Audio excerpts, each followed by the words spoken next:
stuff, trying to catch up on things. And the sun's Yeah. out here. It's pretty nice, but really bitterly cold. Oh, okay. Came out about 1 o'clock, 2 o'clock. Uh-huh. Okay. Interesting. Hey Z, how you doing? Hey, Z. Right there. Yeah. Yeah. Oh, I can't see the chat because I'm on my phone. Okay. Hello to everybody in the chat. Yeah. Well, the only one in the chat is AZ right now. Okay. Hello, AZ then. Yeah, when somebody new comes in, we'll tell you. No worries. Thank you. Yeah, for a price, I'll do anything.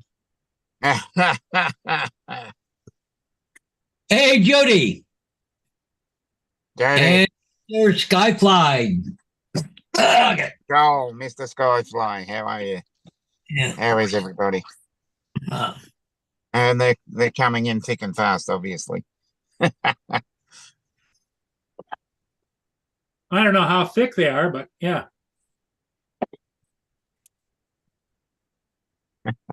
Nia, what do you want? And Mr. Tim Jackson. Yay, Tim.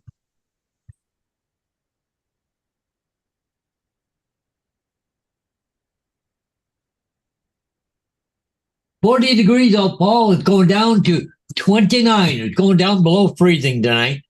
Wowzers. Just love it, don't you? Yeah. Feels like 34 though right now. It says 40, but feels like 34. How's Yeah. Mr. Jackson doing?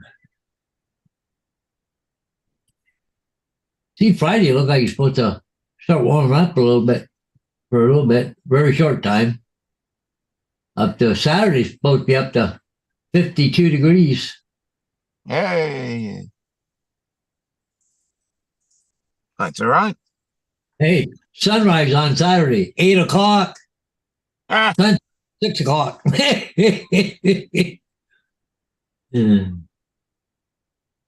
Sunrise here is 10 past 6 in the morning. Yeah. And then, yeah, because you lose, remembering, I don't know if you do it, Hodges, but do you lose daylight saving? Well, see, we fall back, so instead of being 8 o'clock. Yeah, that's what I mean. So you do, okay, so you drop back an hour. Yeah, fall back. Yeah, fall back. Then in the spring, you spring forward. Yeah, we've now done that. Yeah, we've done that spring forward. Yeah, but you see, we'll gain an extra hour of sleep, but we'll lose it in the spring, right? Yeah, I'm still waiting for my extra hour to come back to me. Yeah, that'll be in March. Okay. Yeah. I think she wants to go out, Grayback. Okay, then. Or this could be the tease. I don't know. Oh, yeah, no, go. All the way from England. Yay.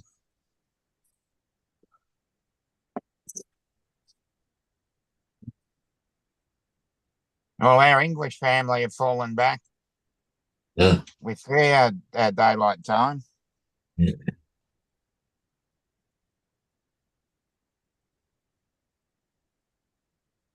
And it's already Halloween here. Yeah, no, we're freaking cold. Which is Guyfly says tonight's low 27 degrees, only showing 37 right now. Yeah, it's about 8 here. So, you're welcome there, Lynn. You're more than welcome. Hello.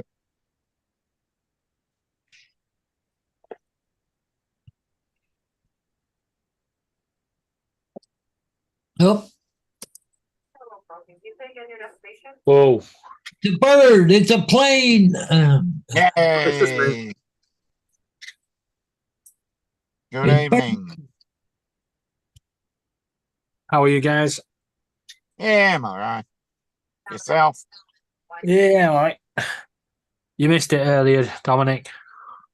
I Or managed, to get sleeping. my, What? I managed to get my truck stuck on a curb. Oh, It took me ages. I weren't giving up. It took me ages to get it moved. how long did it take you to get off? About 20 minutes. Shit. Everyone was pissing themselves laughing because no matter what I did, the truck was like me. And when I thought I freed it, the other wheel got stuck. Jeez. So how long did the entire stream go for?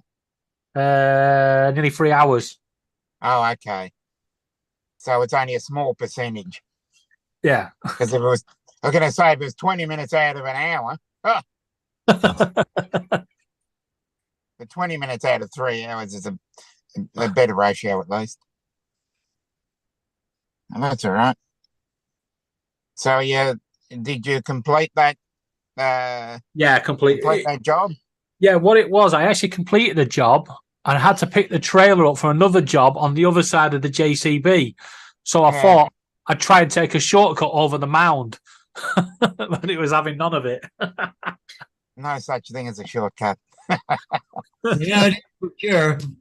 They're unlimited. Yeah, definitely. Old empty chair. Yep. John. Yeah, where is Paul? Oh, It's either Mia going in or out. Hey, Tim. And I think he's just negotiating with her in, Yeah. out, in, out, in, out. there, the chair's filled. Yeah, I've got a little YouTube short to show him because I know he Oh, likes it. great. Better not be a lore, a scary thing. Now,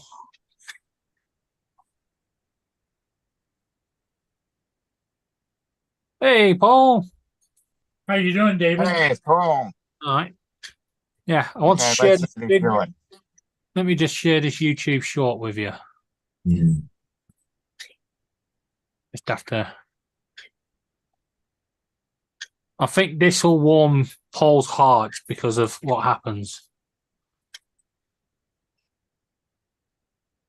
Right, remember, you've got to keep talking during it. Keep talking. Keep talking. Keep talking. Keep talking. Okay. No copyright breaches here. Keep talking. Yes, exactly. Diddle-diddle-diddle-diddle. So he's walking. Oh, the squirrel's Walking on how front much- of him. Yeah. But the squirrel had other plans. Yeah, wanted his nuts. So it's. So Hey, how does he get? This is fun. Ooh. All right, where- Wow. Okay. So the squirrel is in his jacket. Hey. What the hell is going on here? After feeding the squirrel, letting him warm up. All right, close up, goes to sleep, right? No. Oh yes. They released him back to the park. yeah. Oh great. It's a shame. It's a shame we couldn't green screen that because we can just keep pointing and saying, "Oh, look, this happened." Yeah, that's what YouTube Shorts are all about at the moment. You do a green screen pointing to this. That's a common feature at the moment. People nicking other people's videos. Oh, definitely, definitely. It's that seems to be the case at the moment. You just repost other person's videos, and then what you do is you either Paul, that ice cream looks very healthy. You'll have to share it. yeah. Is that some of that stuff that you were talking about the other day? Isn't it a bit Same cold people. for ice cream? Cherry fudge. Mm. Yeah, Traverse that's the City same cherry the fudge. same company. Yep. Isn't it a bit cold for ice cream? I got 6 of these. Oh, well, there's only 4 of us on the panel. Yeah.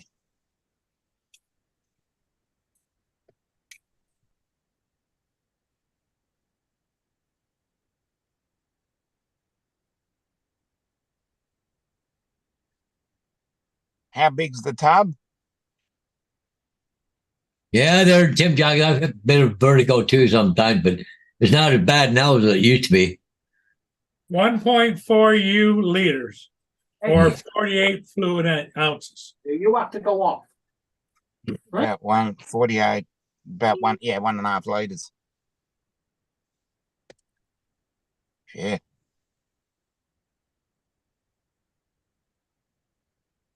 $48. Yeah. Yeah, we nearly had fried Rio earlier. Oh, what happened? Oh, he was in everything. He climbed inside my computer. He was trying to pull on the fans. He was trying to chew the power cables. Every time I chased him away, he came back. He was like, "You ain't doing this because I'm live." Hmm. Hi, everybody in the chat. Well, Rio's found a new way to fluff his feathers. Yep. I even said to everybody. Laura, Laura, are you ready for a chicken nugget?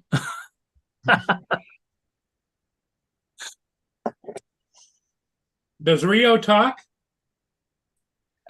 He's got a squawk thing. He can say my name in it, and he says "love you," and he says no.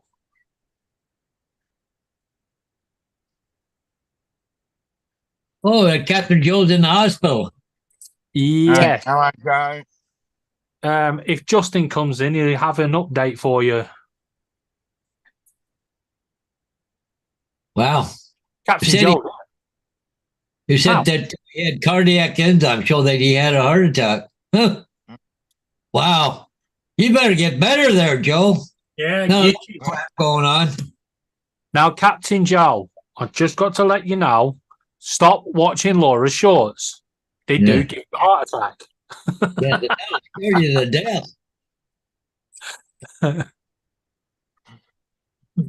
I'm just about to do a YouTube short, hopefully.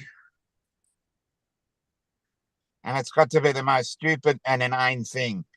And that's the only way you get views. Oh, mine's oh,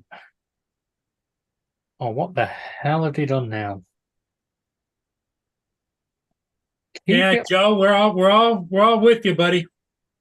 Yeah, we're all pushing for you. Here comes Justin. Yeah, she's Kovacs, and here's Justin.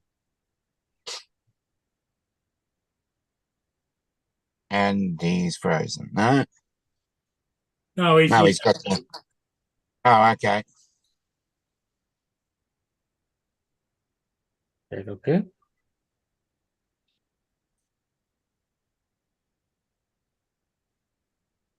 I finally mastered the art of reversing, so I thought that's definitely going to go as a YouTube short. Mm. Add sound. It's already got sound. Leave it alone. Mm.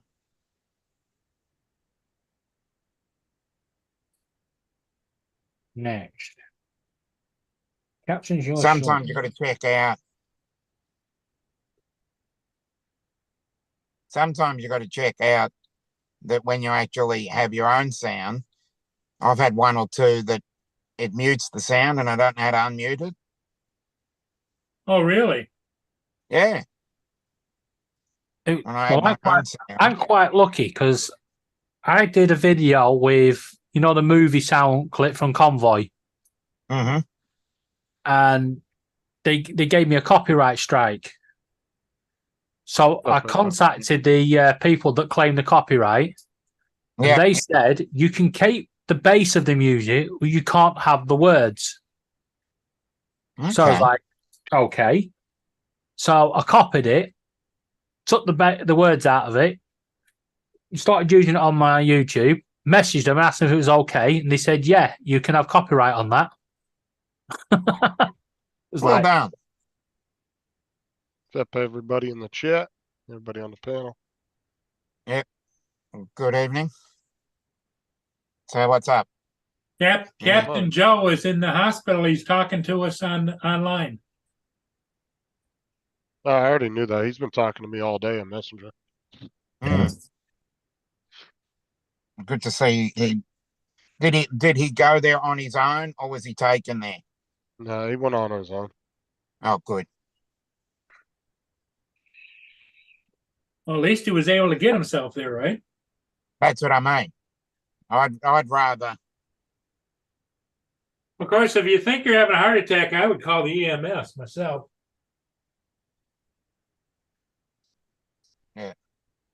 Well, it took what? I'm only like, 10 minutes from the ED or A&E or whatever you call it over there. Emergency, A&E, whatever your terminology is. I'm not gonna lie, Joe, that is a sad looking dinner compared to what you normally eat. But is Yeah. that in the hospital or is that? This is the hospital. It's like a fucking fake meat patty with fake grill marks on it. Yeah. Gravy.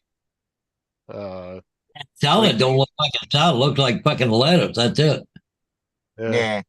Well, he might be on a specific diet. That might be why he got that. Yeah. Yeah. They'll put you on that. Because I remember the last time I was in hospital, I wasn't allowed to eat anything other than just water. And watching other people, watching when you're in a ward with three other patients and they're getting food and you're not allowed to have food, That's just evil. it's frustrating. And Very you're nice. all you're allowed to eat is either water or some sort of I think it was some sort of milk concentrate or, well, I can't remember what they called it, but it was sort of like a meal substitute. And that's all you could only drink that. Here you go, Justin. Mastered it. Now, You finally were trying to back up. yeah, but watch this. Go ahead and back up. Yeah, he was having issues earlier trying to back up. Took him like 20 minutes.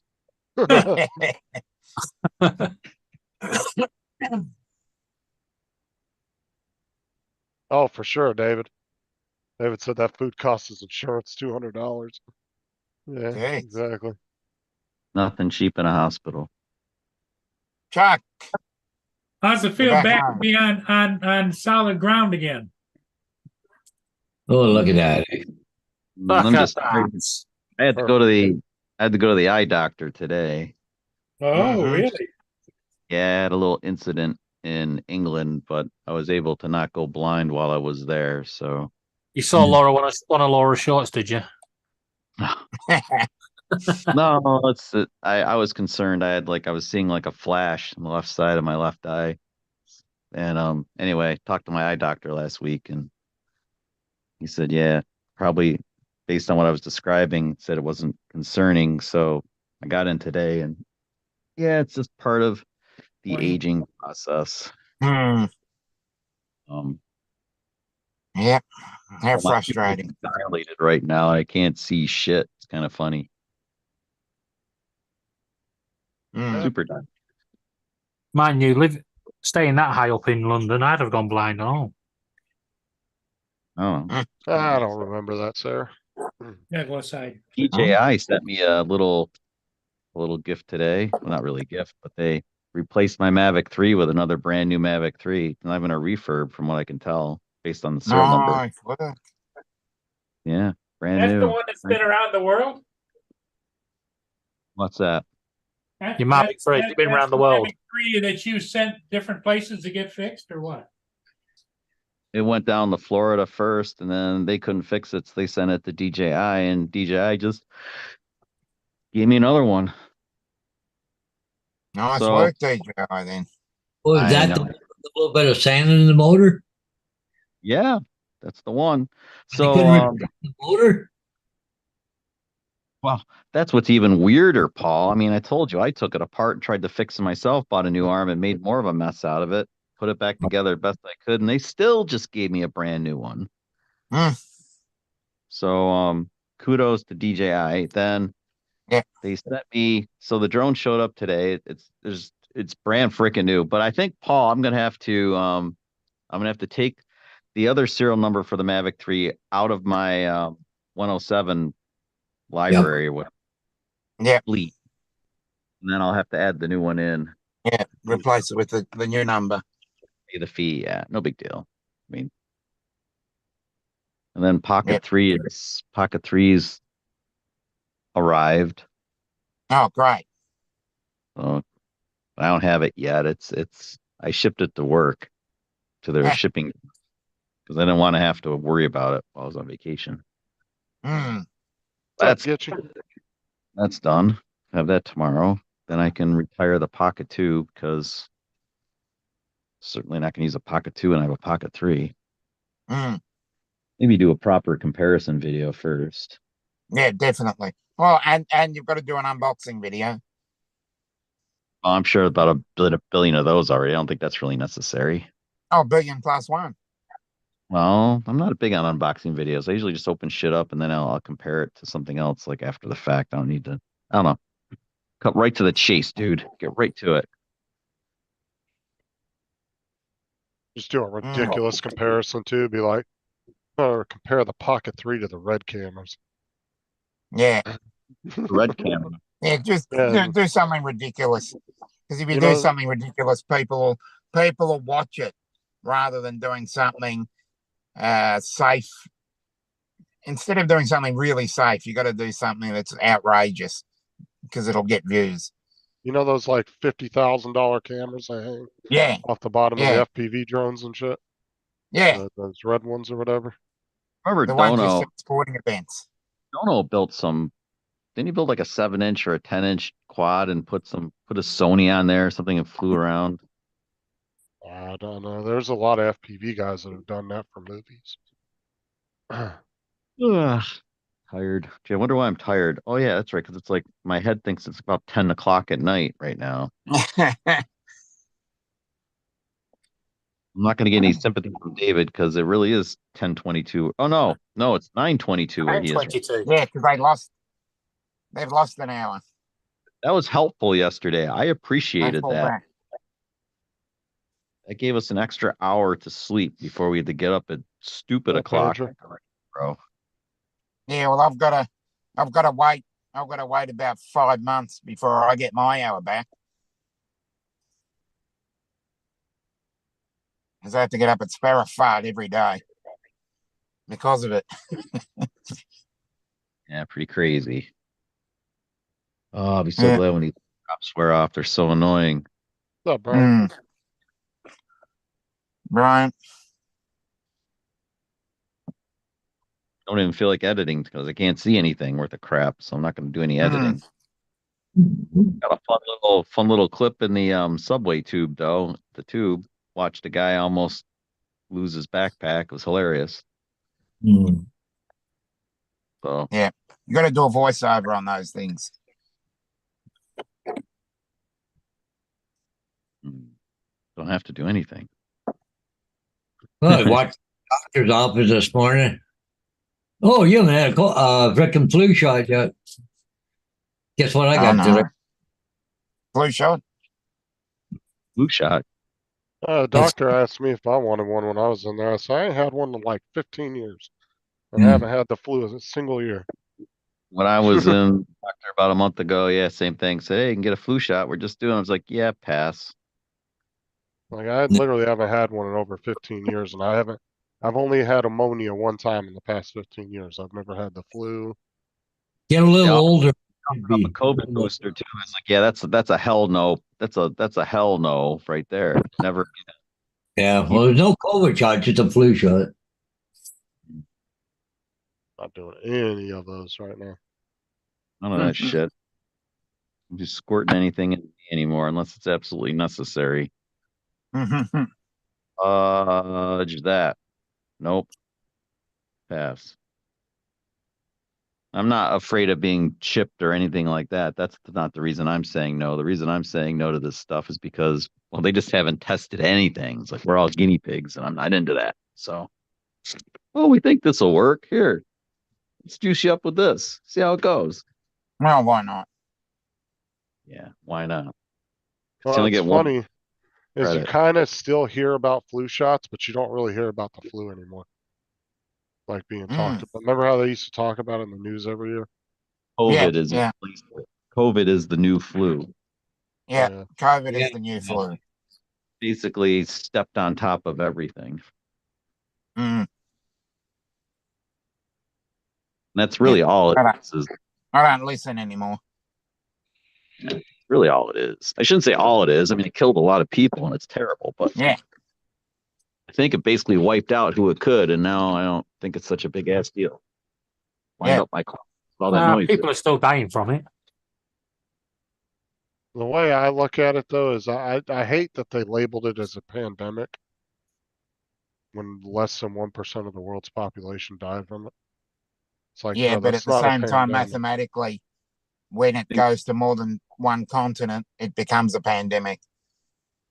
Right. That's but how what- that's the Uh, label for it anyway.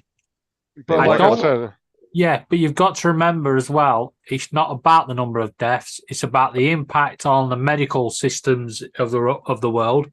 So, like the NHS, and the fact that it's not just COVID. You know, people are getting COVID, they get treated, Now we're getting they get better, comorbidities. but they're getting long COVID now, where they call it long COVID. It's not COVID; it's conditions linked to it. So you're getting people with liver and kidney damage and Yeah, all sorts. yeah, comorbidities and other issues on top of that. It causes one thing which starts a chain reaction of other issues. yeah, Joe, I bet that was a slap in the face the way you eat. No, that meal Yeah. at the hospital. That did not. I mean, it looked okay, but it didn't look that appetizing. Does some Mm. hospitals have some good food though? I'll tell you what. Like the hospitals here in our local town, Baycare, the one that Sarah works for, dude, they got some awesome food.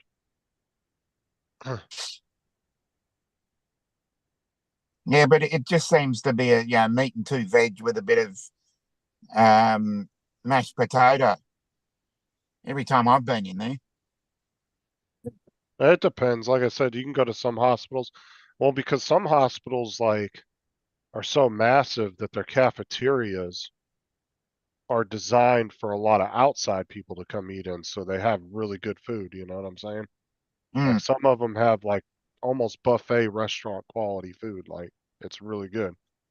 I've been to some really nice university, like medical universities, with really nice cafeterias. Yeah, Yeah, but they don't put spices in or nothing. They just plain bleh. Yeah, but in the UK, that used to be the case. You know, food used to be crap in the hospitals, but now Yeah.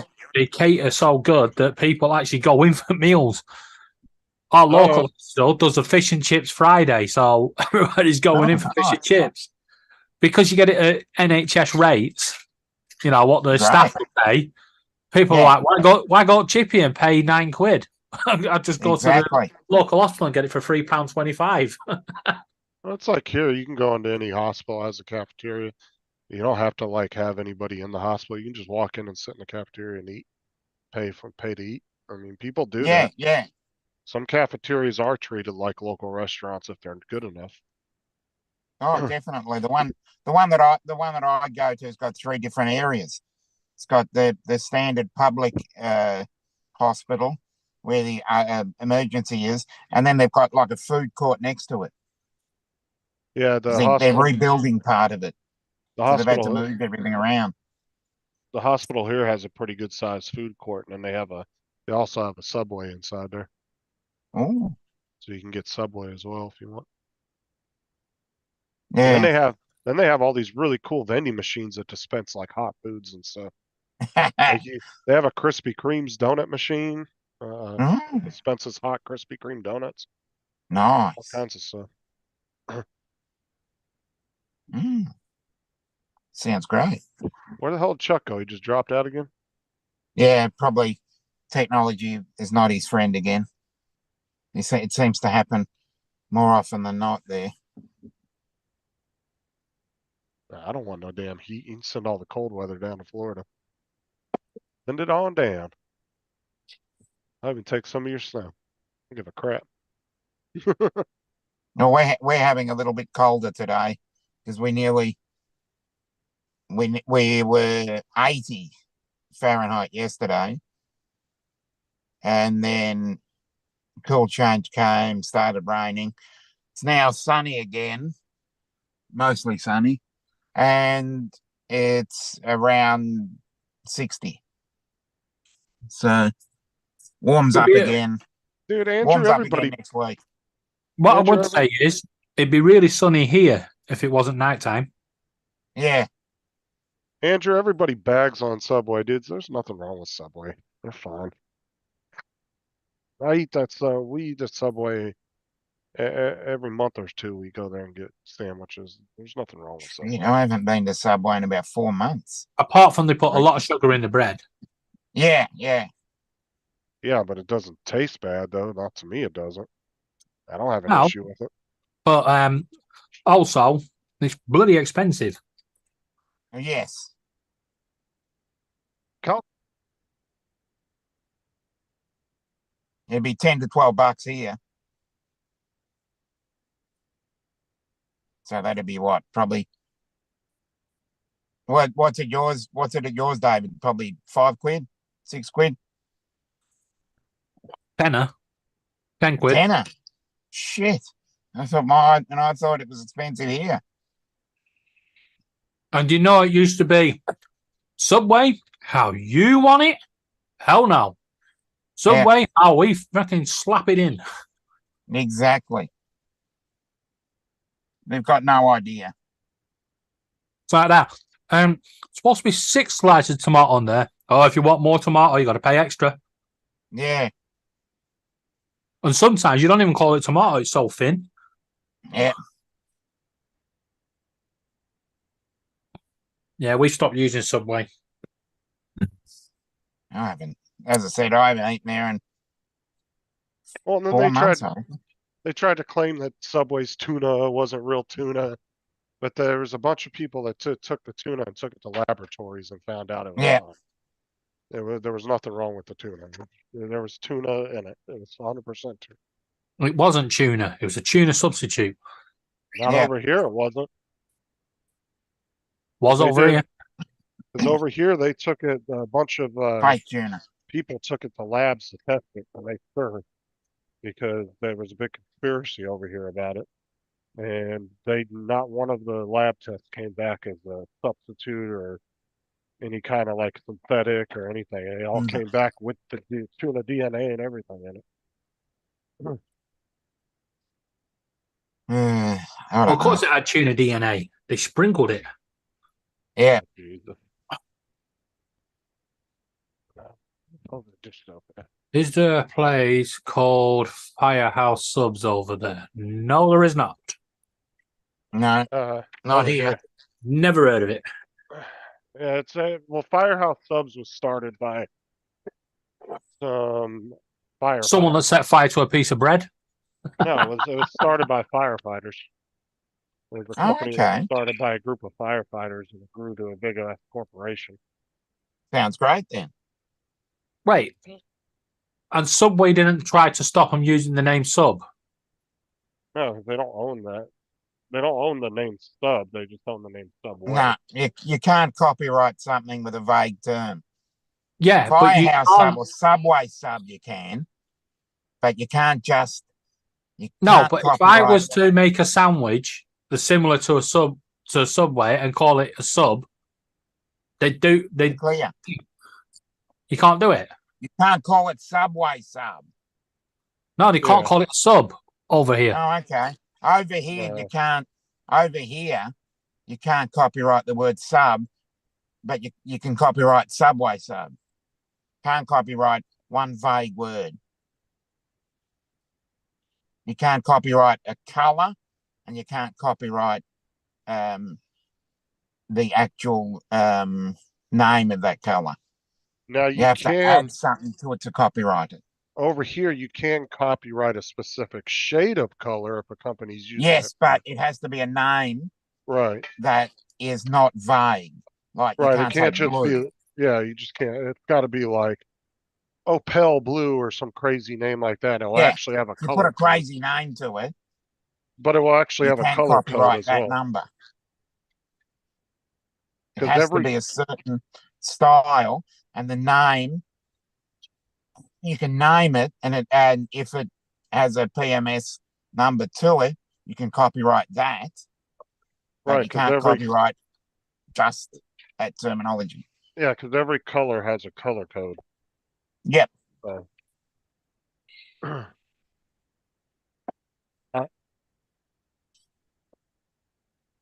Yep. Because a lot of car companies own the rights to certain colors, codes Yep. The IP behind it too. Yeah. they can use for their certain vehicles and use certain colors. Yep.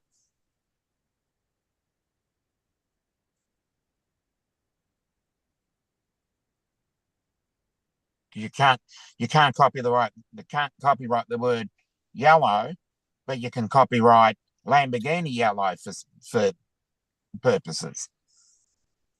Justin, check your messages. I can't. at Sorry, the I'm doing moment. a Laura. I'm doing dishes. I can't at the moment.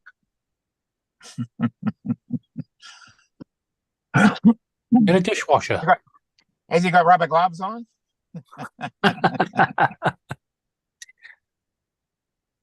Don't forget to record the sounds of the water swishing and the plates crackling.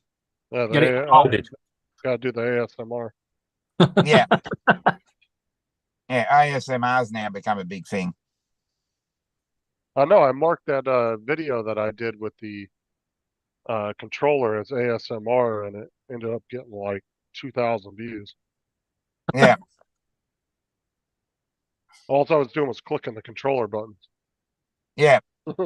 You've just got to identify that trend, because there's always that trending video. Everybody will copy it, and then it'll last 3 or 4 days, and then you've got to find a new trend. Because girl dancing at Burning Man is no longer a trend anymore. Yeah, and she's milking the shit out of it too. She's been posting all kinds of videos. Good of on her her. dancing in Milk it different for as much places. as you milk it for as much as you can. But the thing is she'll always get views. It's just not going to be at the extent it was.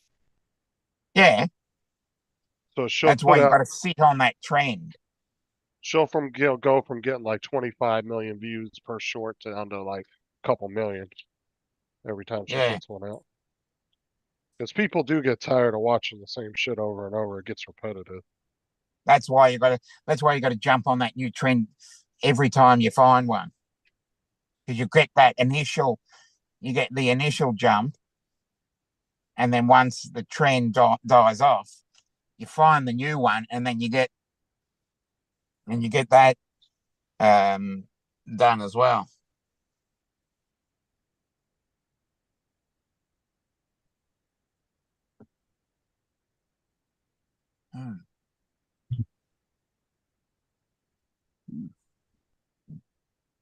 Yeah.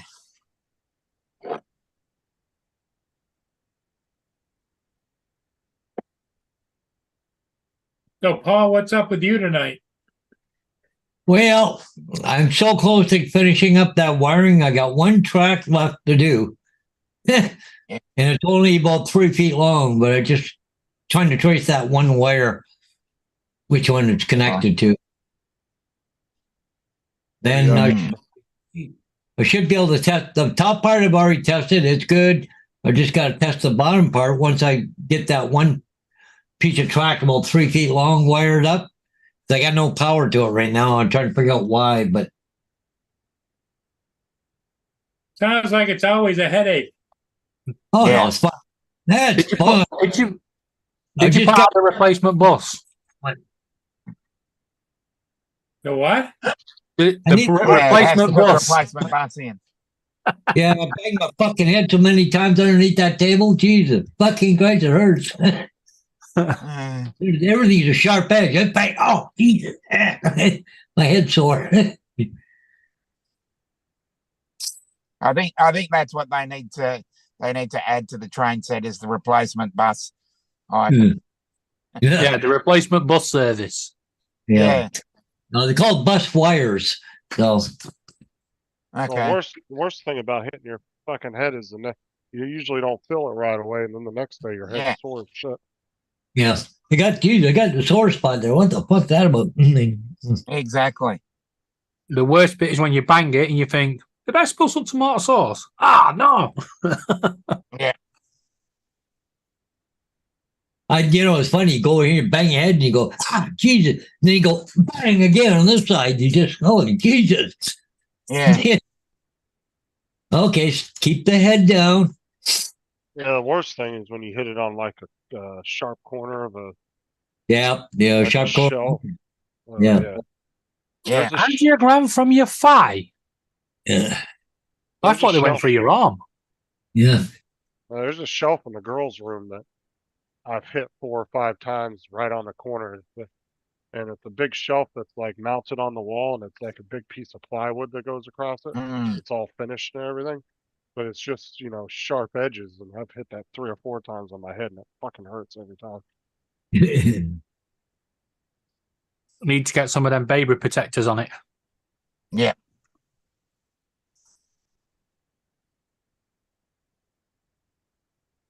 Yeah. Just go down to IKEA and buy some. Christ, how many cups can these people use? Fucking A. No, go lay down. Trouble is you get stuck in IKEA. If somebody tries giving me an angiogram through the bloody leg, they're going to be in serious trouble. Just stick to the arm. Yep. Yep. You don't want to go and where. That's what I'm on about. Oops, wrong guy. Yeah.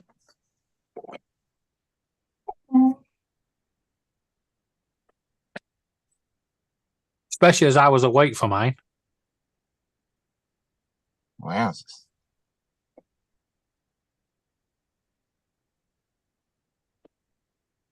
It's quite good though. They put it on the big screen and they let you watch it. Oh, okay. Hey, Where's look, the YouTube short for? I do have a Maybe a heart. YouTube short. Yeah. Down a size and a half. Do the Grinch bit. Yeah.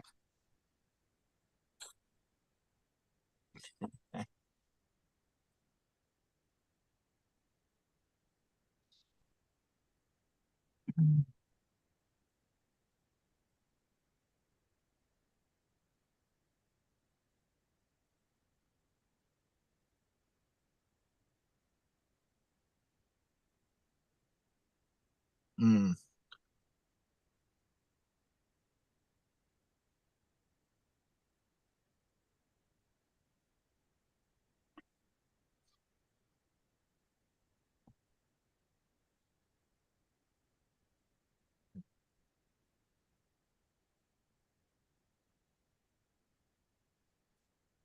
One of our MPs were fired today for calling for peace across the world. No. We're not allowed to have peace. No peace. He actually literally got fired for it. Seriously, what is the world coming to? And you're not allowed to take a side either. Oh no, all the MPs have taken sides over here. They're all Israeli and Ukrainian. But the point is, all he said was, yeah, I think we should have a ceasefire and world peace.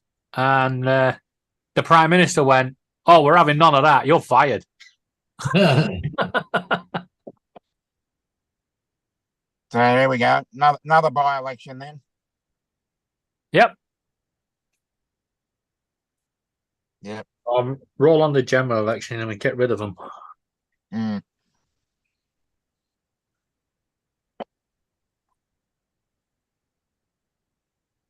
Get them out here.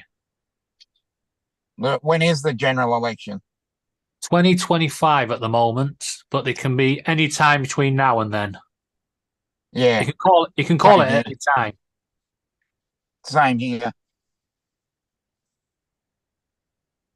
But the amount of process they've got to go through, because here the PM has to go to the Governor General. The Governor General has to write up the writs, and then it's a 33-day period where both sides campaign, and once the election writs have been written, then they have to go through the whole process of notifying everybody, getting everybody to stand and pick out all I think the. if I think if he called it today, it would be the second week of January. Yeah, And that's yeah, the likely thing they're going to do. They're going to call it round now, election. for have it in the middle of winter where the people can't go out and vote. Good one. It's one way of getting back in. Nobody voted? Oh, well, here's for another 5 years then. Don't you guys have mail-in ballots? We do, but Yeah, we do. oh, fraud. Yeah. Yeah, Well, they're if you definitely- think they're defrauding you, stop it. Just stop having votes, right? Yeah, You've now got to have ID with you to vote. and we Because don't have that. let's I be think honest that's the here. best way. What, photo ID? Yep. No, I think it's ridiculous, right? Because you have to go there, right? You have to give them your name, your postcode, then your door number, and then they give you a slip of paper with no identification on it. And then you have to put a thing. Nobody is going to go down there several times just to go, oh, I want to vote for Labour, because, you'd have to do what, 30, 40, 50 times to even make it a dent in some of these votes.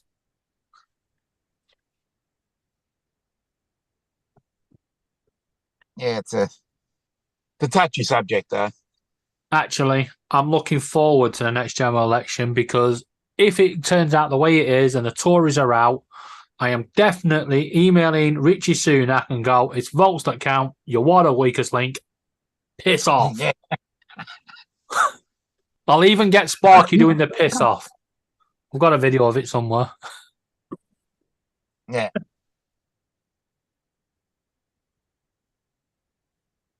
But you've got more than two parties over there, don't you? Oh, God, we got fucking hundreds. The one I quite like is the Monster Raving Looney Party. Yeah.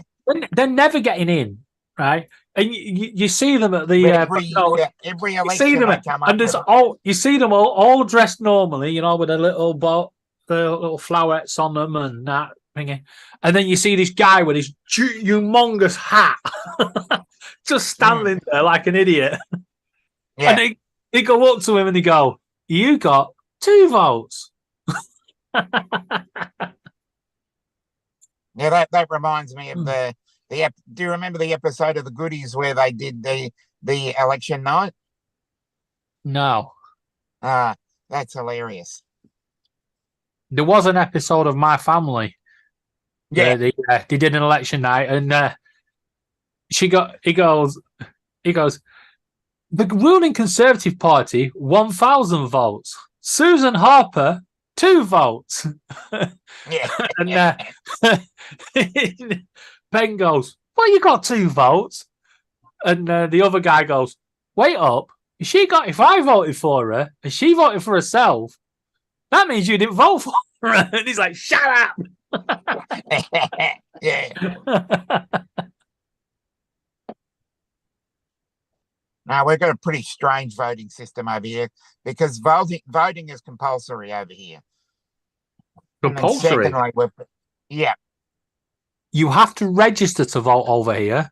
It's compulsory to register, but you don't have to vote. Yeah.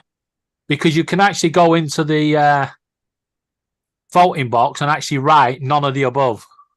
Yeah. Yeah. That's what we call a donkey vote over here. I don't know if you do the same thing. Because what happens here is we've got the 2-party preferred system. So it's you vote, but your votes only count for the 2 parties. So Hey, Paul, Tim it's Jackson called just preferential made a system. comment for you. Who is that?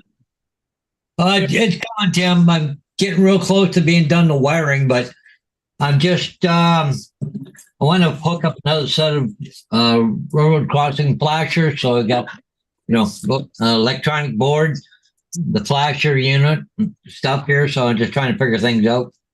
That's a hell of a circuit board for a little flashing light. Well, there's 4. I can run 4 things off of this. Oh, right. Yeah, there's 4 different things I can plug in Yeah. on one board. Yeah, but this board here is actually quite antique. It's probably about 10 years old, but it still works. Here's a question for you. Have you ever tested it and had a crash? If I'm running it through the software, no. If 2 people running trains, yeah, you could have a crash. But the software will not allow 2 trains to collide. Mm-hmm. This is another circuit board right here for if you got traffic lights, you want them to change. So Yeah. This one here, I haven't hooked it back up. I had it in the old layout, but if you look at it, it's thunder and lightning, eh? Yeah, you hook a speaker up to it, and this one here's got a LED down here that's really bright, so it'll like a lightning storm, and you hook a speaker up to it. Yeah.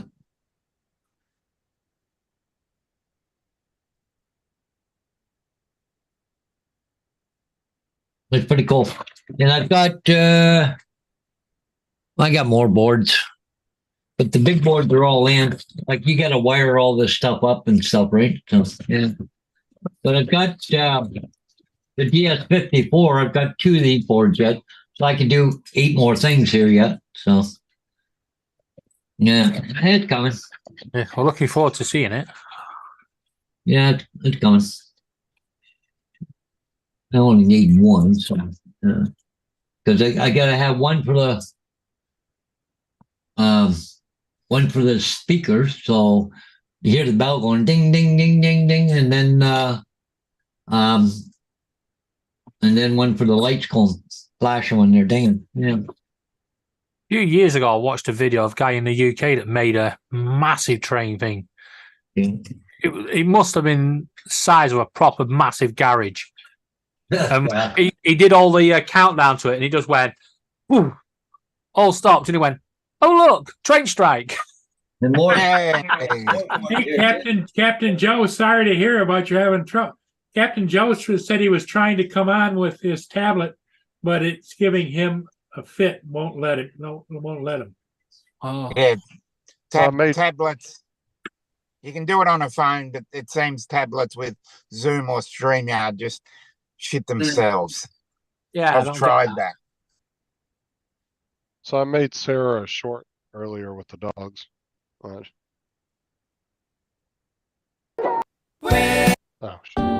Where the hell it go? Where the hell it go? A hell of a now? shot. What are you doing? You the dogs now or what? It shit itself.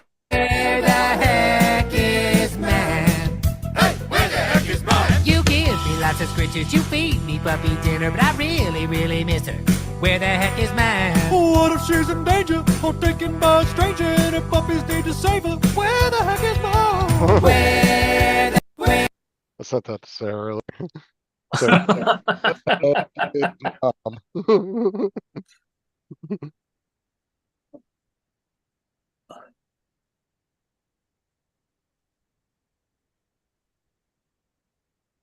Tyson annoys the living hell out of her, but then he looks at her and does these like little puppy eyes, and she gives in every time.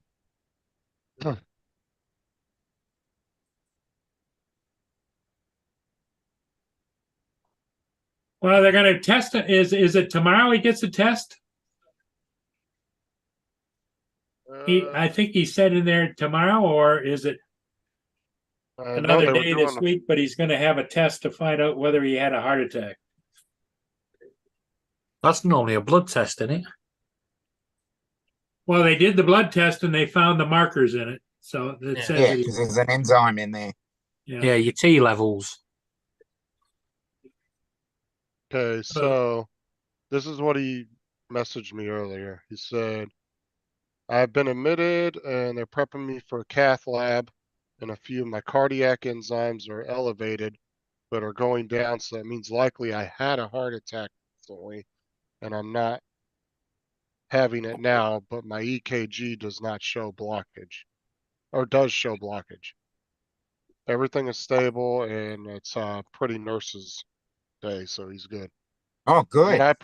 And then I wrote immediately back, awesome, that's good to hear. Not about you, but the nurses are hot. You see that there was some guy down in the States, I think, someplace there, that they just put a heart in him from a pig. It was modified, but they had to take certain genes out or something. But anyways, yeah, the guy's living with a pig heart right now. Oh, wait till spring gets here. You go up and we wallowing out in the backyard in the mud. Yeah. Exactly. Yeah. That doesn't surprise me. I mean, because, if you know anything about pigs, everybody knows that the anatomy of a pig is really close to a human. Yeah. Most That's of their why. intestines, the pancreas and liver, I think, are also compatible. Yeah. As the kidneys. I know that there's at least two things that are very. I don't know if that were me, I don't think I'd be going out and telling everybody that I've got a pig heart. Wow. People are so helpful. Well, my biggest concern is what's the lifespan of a pig, The pig only lives 15 years. Is that heart going to last? Well, that's 30? because they butcher them. Well, that's what I'm saying. I could see animal parts working, but they would also have to have a decent lifespan like Yeah, but humans. just think about when you get to your cremation and everyone's going, smell bacon. Yeah. Oh, God. I was kind of wondering if you'd eat bacon if you had a pig heart in. Yeah. I've been to a bunch of crematoriums. Let me tell you, it doesn't smell like bacon. Not even like I said, it could have been in my head because I knew where I was at. But it's just that smell. Lenny says he's going to have an angiogram in the morning. Yeah. Thanks, Liam.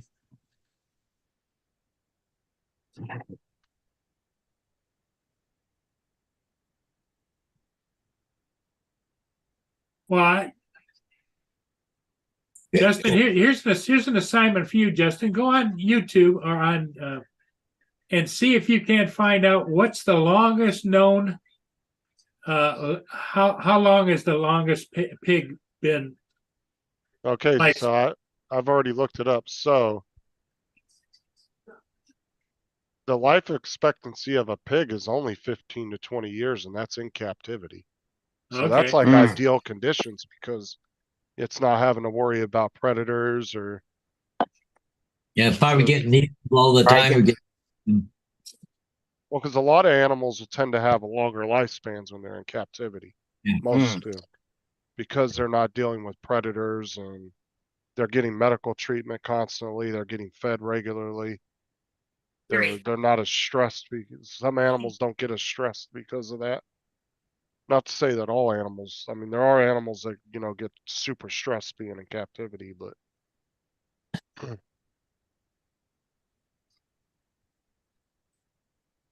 Yeah, it's not that long, so I guess that would be a good heart if you were in like your 60s or 70s, but I don't know if I'd want that if I was in my 30s. I'd be like, give me a regular heart.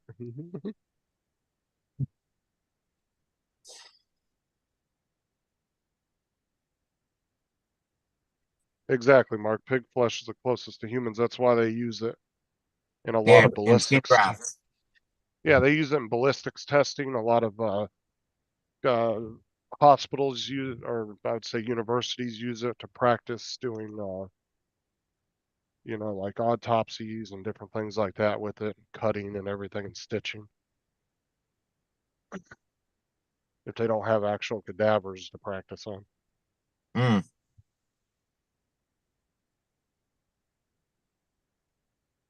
You can actually buy pig skin off of Amazon if you want to use it for like target practice and stuff. Really? Yeah. You can also buy the ballistics gel too if you want to. Well, maybe you could come up with a new. This little piggy went to market. This little piggy went to the operating room. Yeah. What do they do? Bring the pig into the hospital? Slit a throat, grab a tart, and then throw it in somebody else. Right? Oh, they ship it down to the cafeteria. The rest of the pig goes to the cafeteria, Yeah. and its skin goes to their skin graft department. Yep. Oh yeah. Skin grafting. Pig Yeah. skin. The other problem is if you get a skin graft with pig skin, you're liable to end up being thrown around the room like a football. Yeah. And you wonder why your dog's following you around trying to sniff you all the time. Yeah. You smell different. Anyways, guys, I'm going to take off 6 o'clock. I got to go play with my trains for a little while. So Okay, Paul. we'll see you guys tomorrow in the morning. All right. Catch you later, Paul. Yeah, Take care. catch you. All right. Yeah. Bye. Justin, is your buddy going hot tonight? What? The hell does that mean? Yes. Dominic got it. It's I think he means it is Tim going live. yeah, no, it's Tim wants you to go live. Are you and Tim going live tonight? No, not most likely not. No, most likely not. Tim said he might have a short day today, but that doesn't always mean that's what's going to happen. Usually, when he has a short day, Yeah. it's super late here anyway. He doesn't get off till Yeah. like midnight, so I don't want to get up and do a live that late. I don't know. You've been on these live streams pretty late.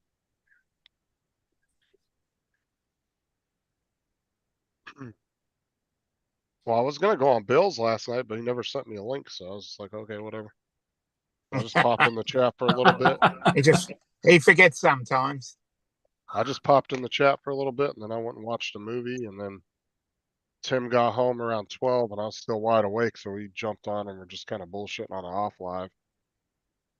And Matt popped in for a little bit, and Dan, and we were just bullshitting.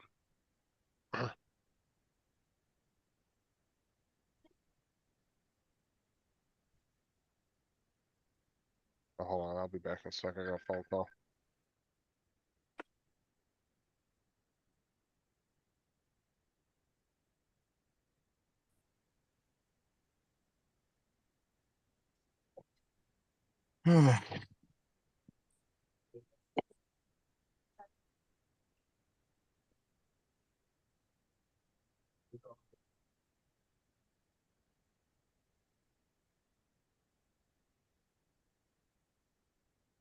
Hmm.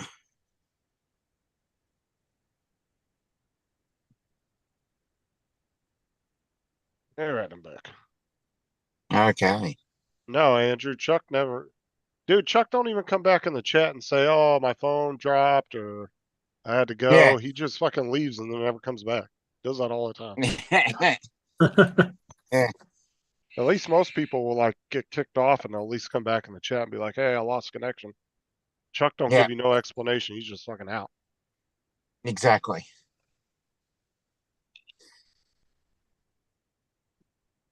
Oh yeah, Tim's got a Zoom call with his family tonight. They're doing something. Oh, okay.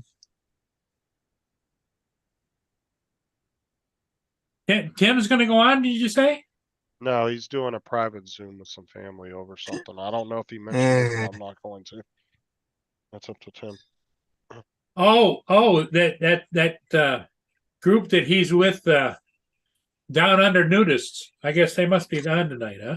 No, he's doing a family call over a family matter.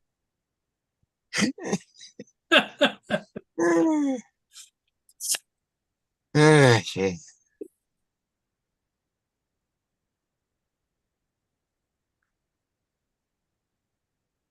So Bing have brought out this new AI image creator, Yeah, I've seen that. and it's a pile of crap.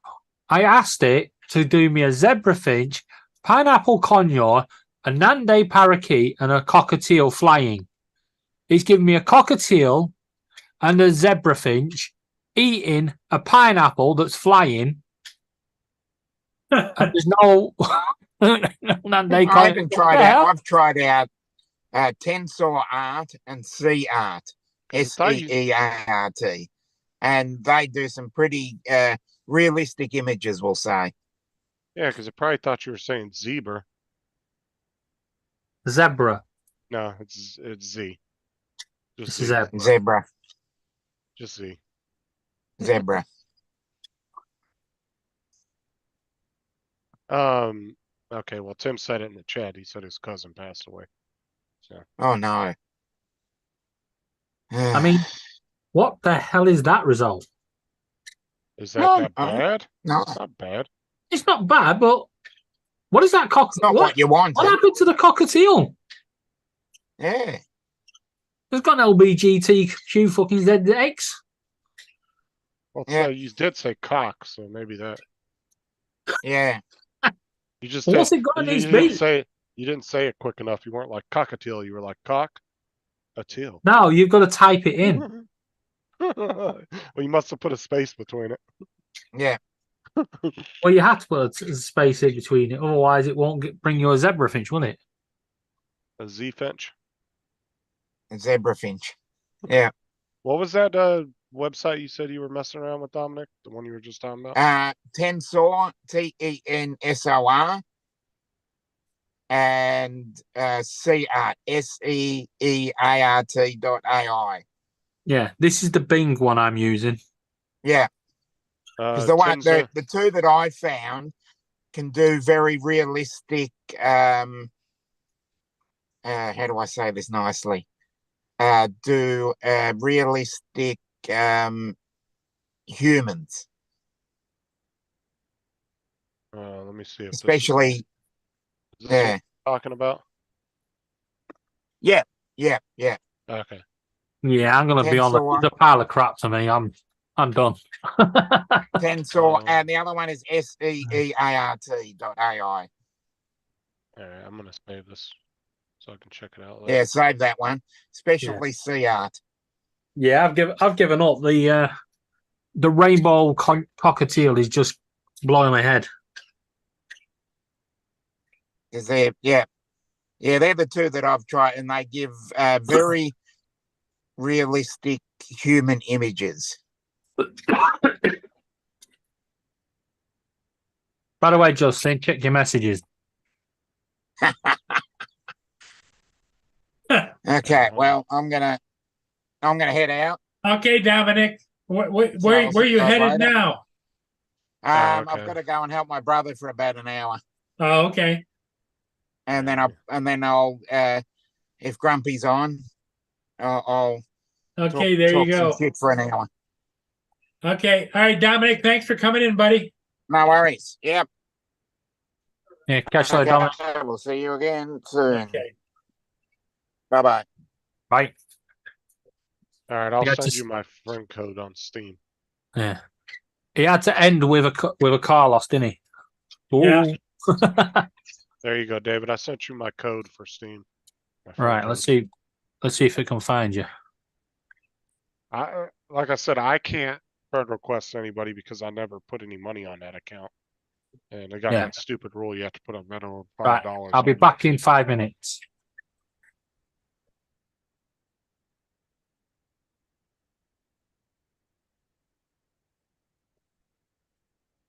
Yeah, so Tim's cousin passed away yesterday, so he's Yeah. having a fun private family thing tonight.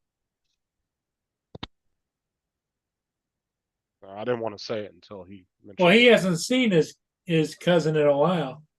He hasn't seen any of his family in the U.S. in over 20 years, or about a little over 20 years.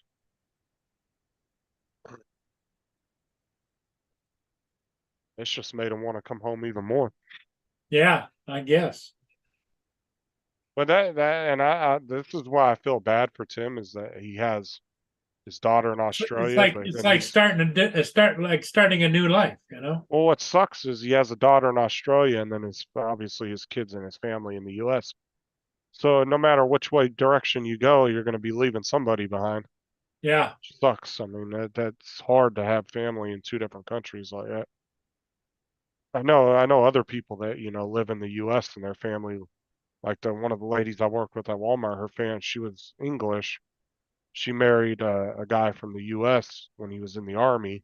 She moved over here with him when he retired, or back when they were in their early 20s.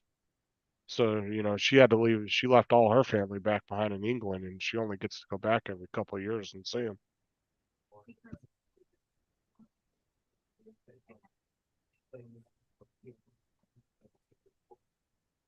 Yeah, it sucks when you got family in two different countries, because unless you're well off and you can travel a lot, it really does hinder you being Yeah. able to see anybody. It's one thing if you're a multi-millionaire and you can take a private jet back and forth whenever you feel like it. Then you can go visit 2-3 times a year if you want to.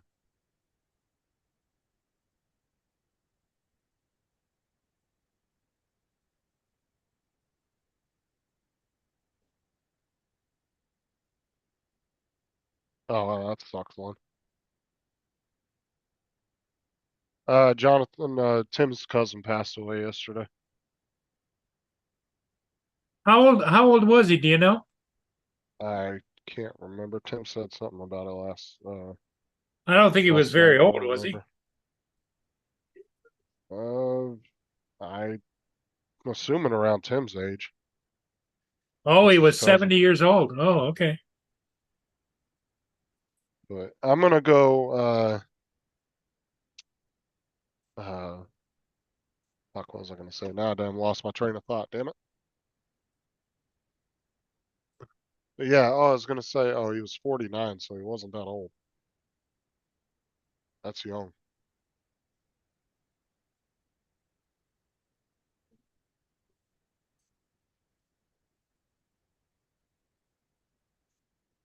It just sucks we lost Mike, because me and Tim and Dan were really close to Mike B, and then obviously Tim loses his cousin the next day.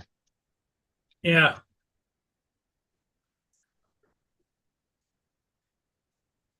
You just never know.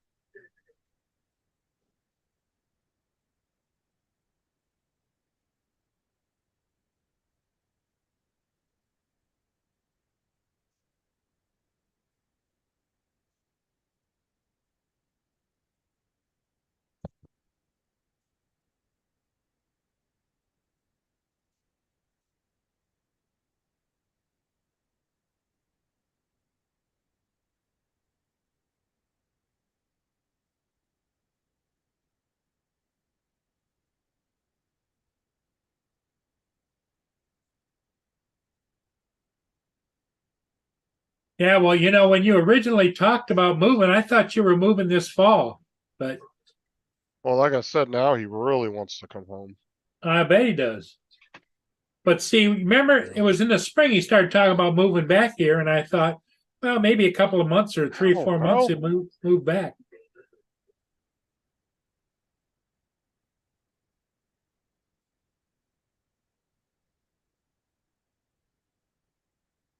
Regrets things that don't happen.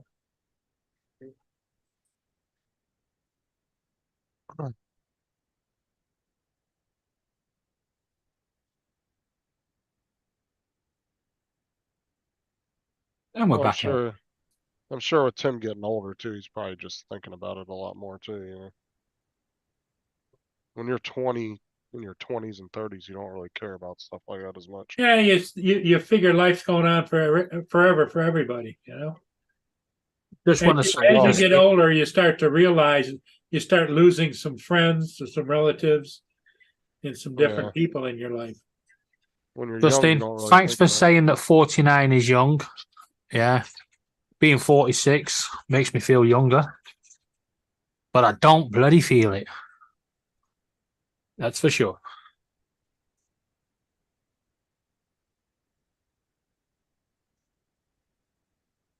Oh, that's fine. Laura, do your blood pressure. That's what I'm doing.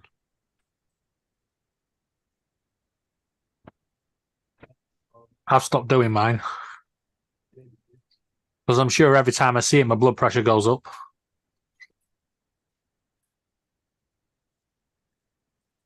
That's not bad.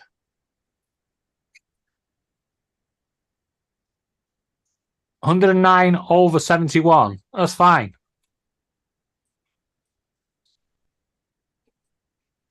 The one you really need to be worried about is when it's 0 over 0. Exactly.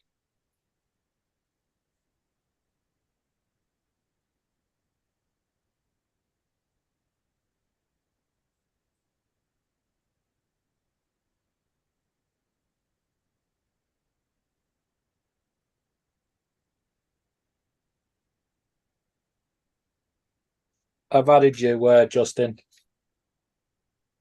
You outed him? What? Added. Oh, Ed, I think you said you outed him. What? Yeah, I've outed him as well. He's out of the closet. All right, let me check Steam. What? Make sure I got that.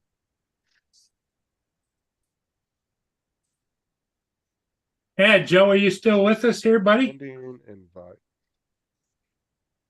That unaccept. Oh yeah, I had you and Corey waiting for me. Didn't know Corey request. I thought I was already friends with him on it. All right, I got you, David. I just accepted your friend request.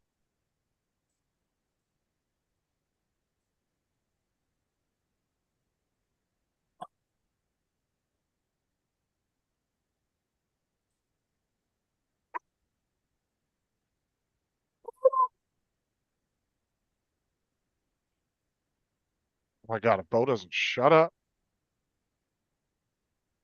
Oh, you shut up, Justin. Over here barking. Yeah, I agree, Lynn. There's so many times I wish I'd saved last things and stuff. You know, taken, last photos of the birds and, wished I'd have gone and saw my mum instead of letting my auntie go. But you know what's awesome about Lynn is that she has that like hour and a half long documentary of her father. Her father. Yeah, Like I that's, said, that's a great memory. well, with the older generations, a lot of, there wasn't a lot of video and voice that got saved over time where today everything's documented, right? Like Yeah. Yeah. if I passed away tomorrow, you guys Well, could how do go you get rid back of and this hot watch thing? 100 different live streams, 1,000 different live streams with me on and be able to hear my voice and hear me talk and then pictures that Sarah's taken, videos like on Facebook. I mean, these days, so you have a lot to at least go back and if you want to hear their voice and listen to them and back in the day though, there wasn't a lot of people recording things like that. And people have lost a lot of home movies over time, videotapes and one good thing is that she does have her dad's documentary on YouTube. That she can at least go back and be able to hear his voice if she wanted, That's one good thing.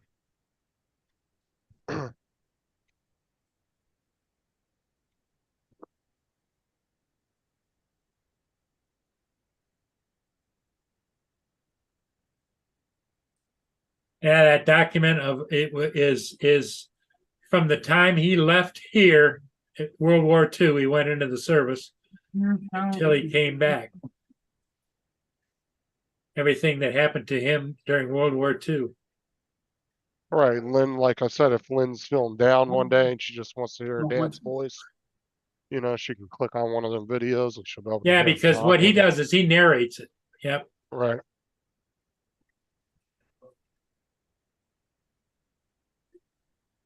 Like, dude, I wish Oh, I I could ain't doing that shit. I wish I could hear my grandma's voice again. Like I haven't heard my grandma's voice in years. Checked all the settings. And the only one I know that has videos of her is my cousin. And I've been trying for the last 8, 9 years to get him to send me videos. And he always says, oh yeah, I'll do it. And then never sends me anything.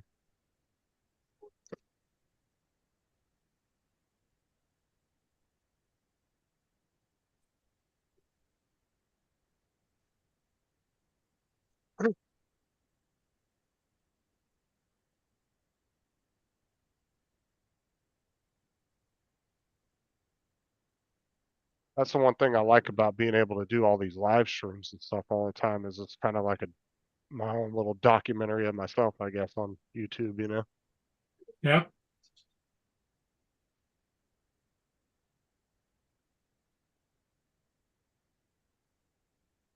It'd be cool to see, like I said, I always thought that was cool too. It'd be cool to see if somebody in like 200 years, like just dug in some video file and found our live streams, started watching it like a soap opera. Came like a TV show for them to watch.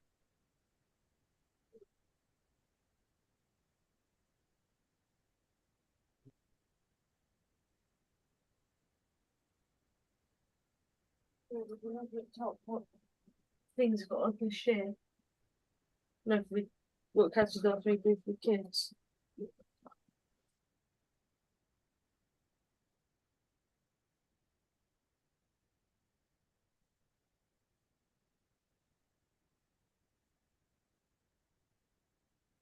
Something like that, Tim. Not too far.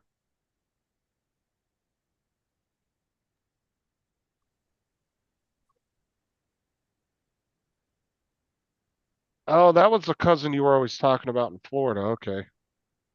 I didn't realize that was the same cousin, Tim. I remember you were always talking about him.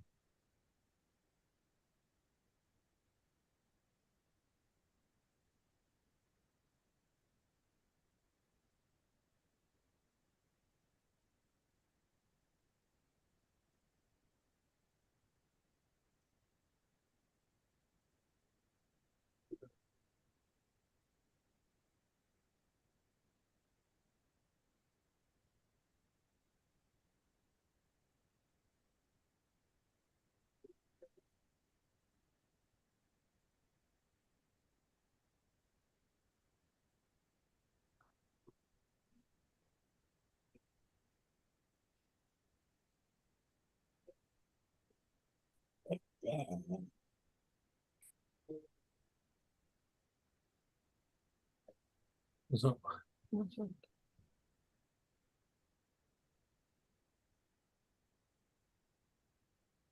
I'll give you guys a little It was to snippet. me, they called it 40 men, 8 horses.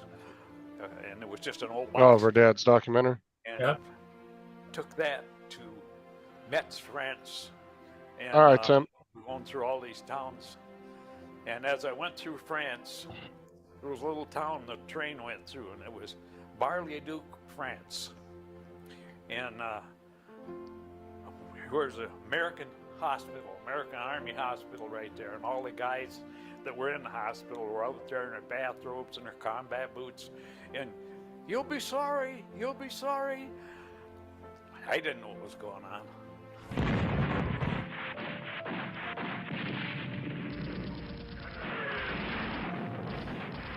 I wanted to get in a war because I had one brother younger than I, and I didn't want him to have to go. I knew I'm the guy that's going to go. So I couldn't wait to get there. And so I got there and got assigned to went to a replacement depot, and I got signed up with the 4th Armored Division, Company C, 53rd Armored Infantry Battalion. If the roads were good, you went on a half track or the top of a tank. And if it was raining and the all muddy roads, you couldn't probably walk. So I was armored infantry. Got up to the front, we went up on 2.5-ton trucks, and got off, and we were marching up this road that was all torn to pieces. The trees, all the tops of the trees were all gone, and everything. And I looked on the ground, and it was a boot. And like I say, I was just a snot-nosed 18-year-old kid, so I kicked the boot. And the boot flipped over, and there was a foot in it. And I thought, hey, this is for real. Then I got serious. And so I went on up to the front, and one of the veterans said, don't get friendly with anybody, because you're not going to be here that long. And it was true. And I was one of the lucky ones. I'm here. And so Bastogne, they went to Bastogne, Belgium, down through Luxembourg, right next to Trier, Germany. I got shot on the 23rd of February. Sergeant told me once, well, the first time the sergeant told me, attorney left scout. And I thought, oh boy. And I said, I don't want to be the first scout. He said, come here. I went over to him and he says, you've been with us for, well, it was like forever, but it was only a couple of weeks.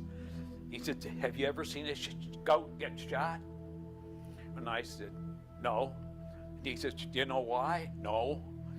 And he says, because they don't want to shoot the first ones.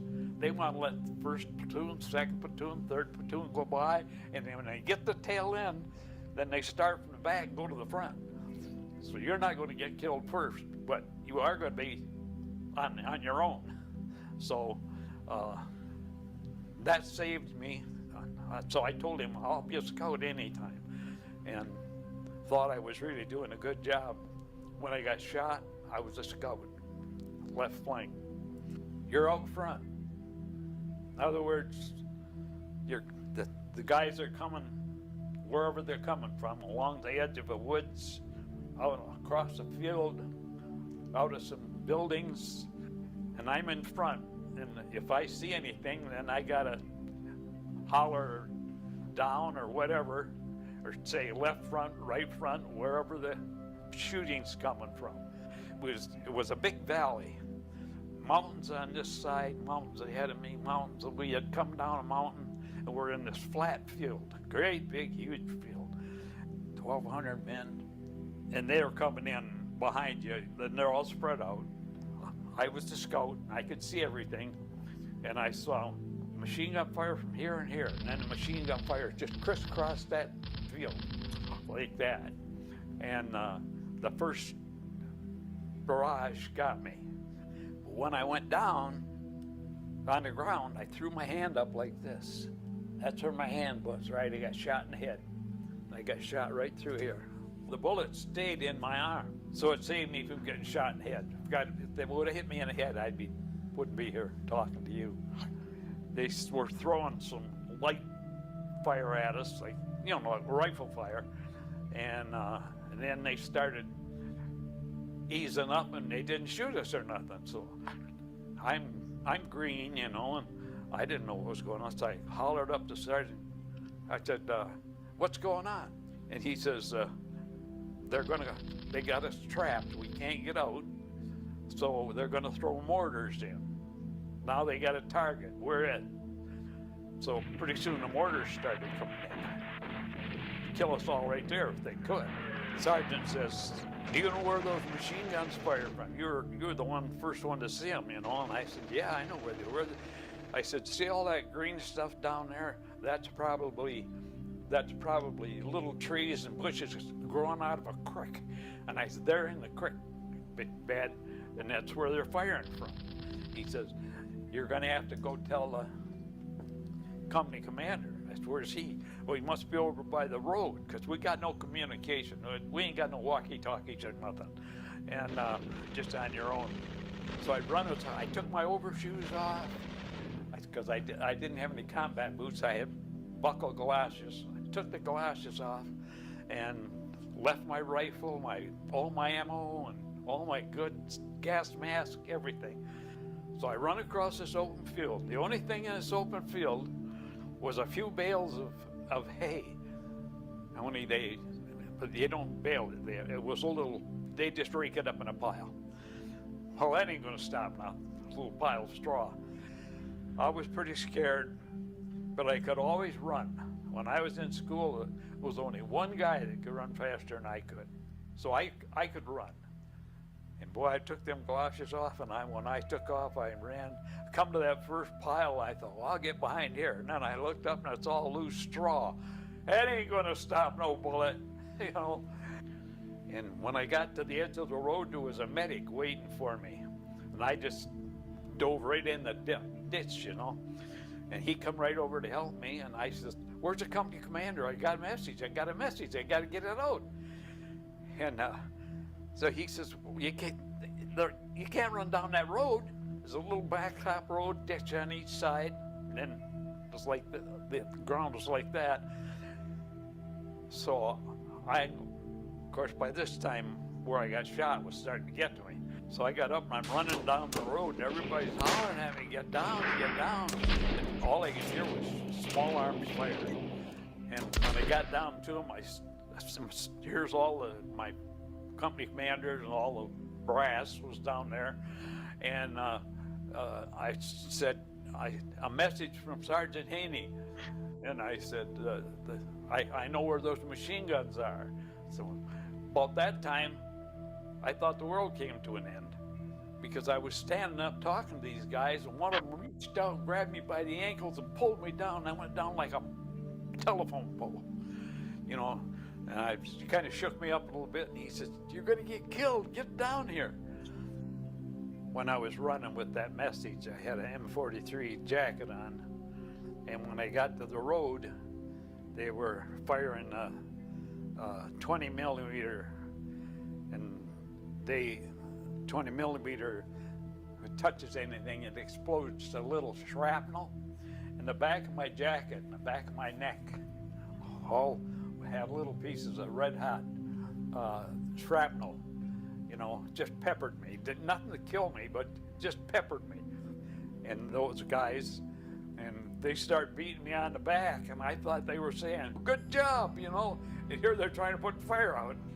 It was just smoldering, but it was, and told them I said, "See all that bush stuff over there? There's got to be a creek running through here." And they're down the banks of the creek, and that's where they crisscrossed to fire at us. They said, "Okay," so they radioed up to the hill, to the mountains. It wasn't small mountains, and did that. Well, that's when the mortars started to come in, and then they were trying to zero in on the mortars. So I had passed out, and they took me back to the rear. I went Yeah, to he the was hospital. super detailed. They took me to a church or a school auditorium, I'm not sure. And I can remember laying on the table with my arm out like this, and there was a nurse at my shoulders rubbing my back or my neck and that and keep me calm. They didn't have enough to put me out, and I laid there with my arm like out on a little board, I was laying on a table, and I could see the doctor working. I saw him take the scalpel and cut, and you know, the little ripples of skin go up like up, up, up. And the third time he cut to get it out, I passed out. And I came right back. The nurse was telling me, "You're all right, you're all right." And, well, when I went to the hospital, then there was fighting when I left. And then some of the guys that got hurt in that fighting was with me when my incident happened. And so they told me, and they called in more reinforcements and went up there where they could look down this creek bed, and then they fired down the creek bed, and then Germans were scattering. I said, "Did everybody get out?" And they said, "Yeah, we lost a few," and they had a few wounded in that hospital with me. Well, and then, yeah, I remember you saying that, Lynn. And there's some really interesting facts I put in the chat there. So there's currently around 119,000. I got well into that, Paul. What's that? I got well into that. I can Well, put start the- it up again if you guys want to watch it. Put the link in the chat. But I did. I put it in there. But there's Yeah, I'm gonna have to 100 sit there and watch it all, you know, on my own. And But out of the current 120,000 or so veterans still living World War II, we're losing about 130 a day. yeah, man, it's only going to speed up, unfortunately. Well, and they need to. I'm hoping, you know, that's the good thing is hopefully a lot of these documentarists, people that do these documentaries, get out I'll there. let you. and I'll let start- you guys see a little bit more. Just As soon as holler at me possible. if you want me to stop. Guys out front waving at the guys going up saying, "You'll be I gotta do jump off ball. Okay, I'll see y'all later. Yeah, catch you later, Justin. David, do you want me to play it some more? I'm fine if you want to play some more. Okay. Got a pole that came about that long. And we always called him, Okay, let me screen share. so he was just a great guy. I'll skip through it a little bit because it's really interesting. Because he went to Dachau and some of the Things are getting tough. really bad camps. The battle. Yeah. He says, we're losing a lot of people, and I can't keep you here too much longer. Yeah, I know you're just a kid. And he says, this is the worst job that I've ever had. This is to say, you got to go back up front. And then I realized that this is serious business. But the guy that told me, the sergeant that told me, don't make any friends up here. You got to have a foxhole, buddy. Somebody that'll protect you, you protect him. But other than that, don't talk about his family, don't talk about your family to him, because 9 chances out of 10, you're gonna be dead real quick. And it's, makes you think a little bit. But good Lord willing, I'm here. Welcome back to the second part of Sworn to Return. We have just heard how Bill Turney, who was in the field for only a couple of weeks, was wounded. And When I got out of the hospital, I went to a replacement depot. I got sent back up to the front. I ran into a friend that was a cook in my outfit. He was from Chicago, and he got sick. He didn't get wounded, but he got sick and went back to the hospital. And we met on this train to go back up the front. And so we sat down and talked together, and I said, you know what? We could be going to any outfit in Europe. We don't know what we're going to get into. So all the trucks and whatever transportation from everybody that was going back up the front. So we started walking through looking for one that said 4th Armored Division. So we're going up together. So finally we come to a truck. We asked the drivers, each truck driver, we'd ask their assistant, where are you heading? Where are you taking this stuff? And we got to one, he says, we're heading for the 4th Armored. Can we hitch a ride? He says, I'm not going to say yes, I'm not going to say no. He said, but when we leave, if you're in the back of the truck, you're going to the 4th Armored. So we got back to our own outfit. And the guys that we knew and could depend on. And so we got back up to the outfit and started the same thing again. Scouts out, and it went on from there. And it was nasty. The Germans knew that they were on their last leg, and they brought every piece of equipment they could get to come up to stop this Battle of Bulge, because they were the one that was making the attack. We're holding. And by this time, the Germans had brought all in their SS troops. Well, to be an SS troop, you had to be 6'2" or 3", and they were monsters, I'm telling you. They were gung-ho, they were fighters, I mean, they were tough. And I knew that at 5'6", I couldn't whip them. So I had to shoot them. And they were diehards. You couldn't give them a break, you had to kill them. And the one thought was, kill as many as you can, maybe your brother won't ever have to come. And so that's what I tried to do, because even though I promised my mom and dad I'd be back, which was foolish, I never expected to get back. You have two purposes. One is to kill, and the other is to avoid being killed. To that end, you use every method and every weapon you can. So during the war, that M1 weighed 9.5 pounds. And the ammunition was the clips and everything, and I carried 2 bandoliers and a cartridge belt with all the ammo in it, so I could hardly walk. And the worst part of that M1, it was a wonderful weapon, except you put the clips in. You got like 8 rounds in a clip. a metal clip. And you just pull the bolt back and pop that down with your thumb, and you got 8 more shots, and you could load it real quick. The only thing was, especially on a patrol, when you fire those 8 clips or 8 shots, when the last one goes out, the clip goes out, and it goes ka-ching, like a cash register. So they hear ka-ching, and they know I'm out of ammo.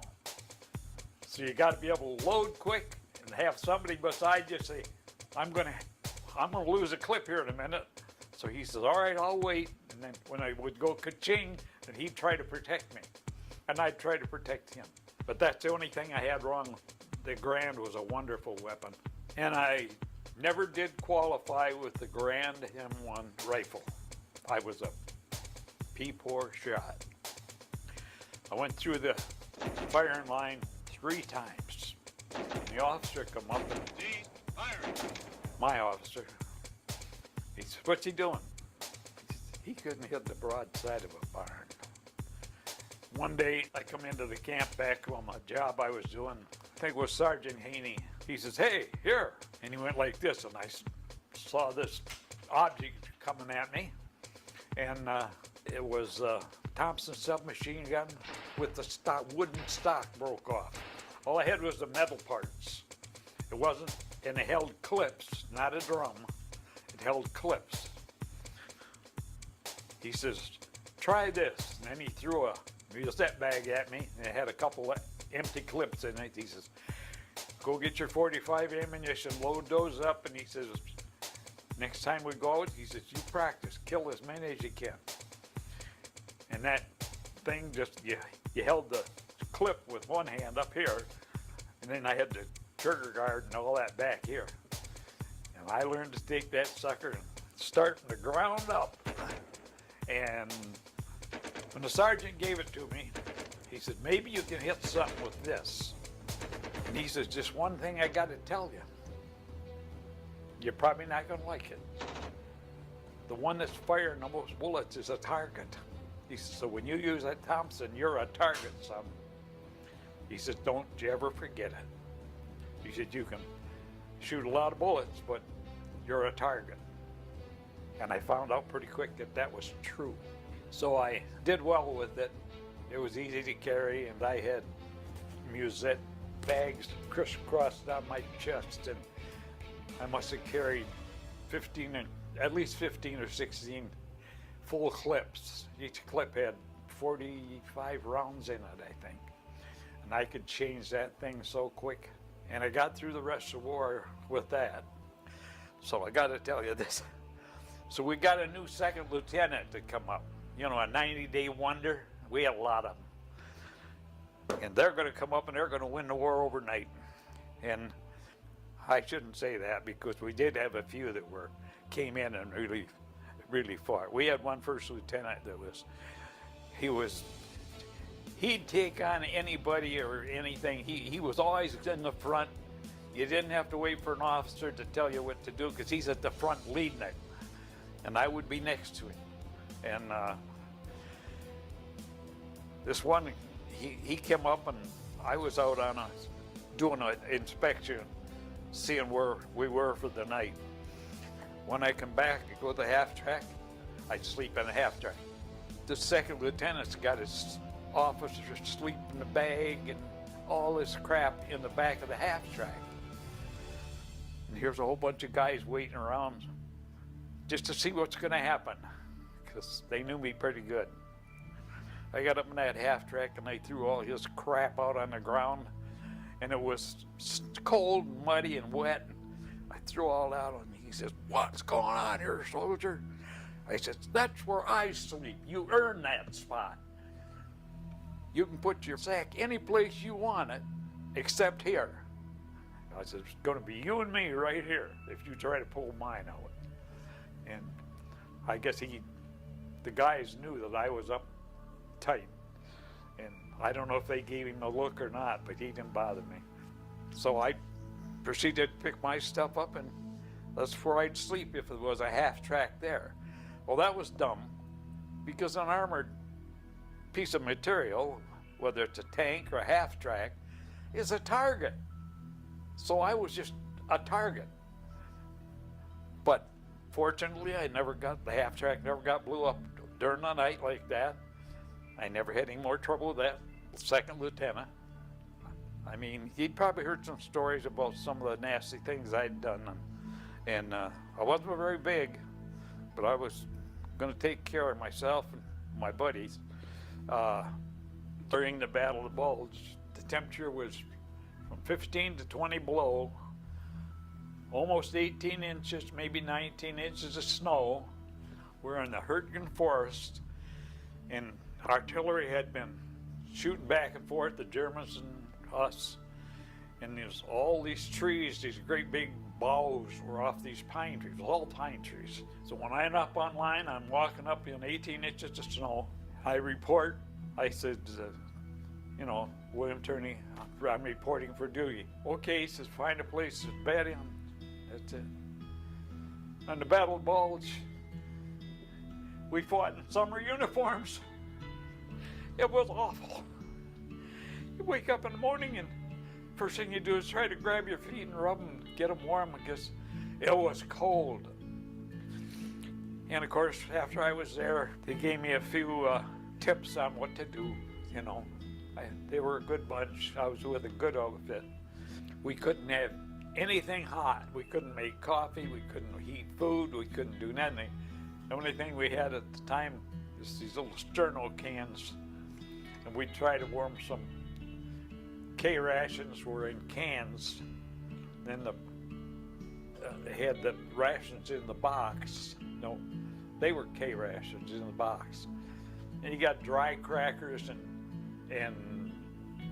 some lemonade powder and some coffee powder. Then we couldn't have any hot water.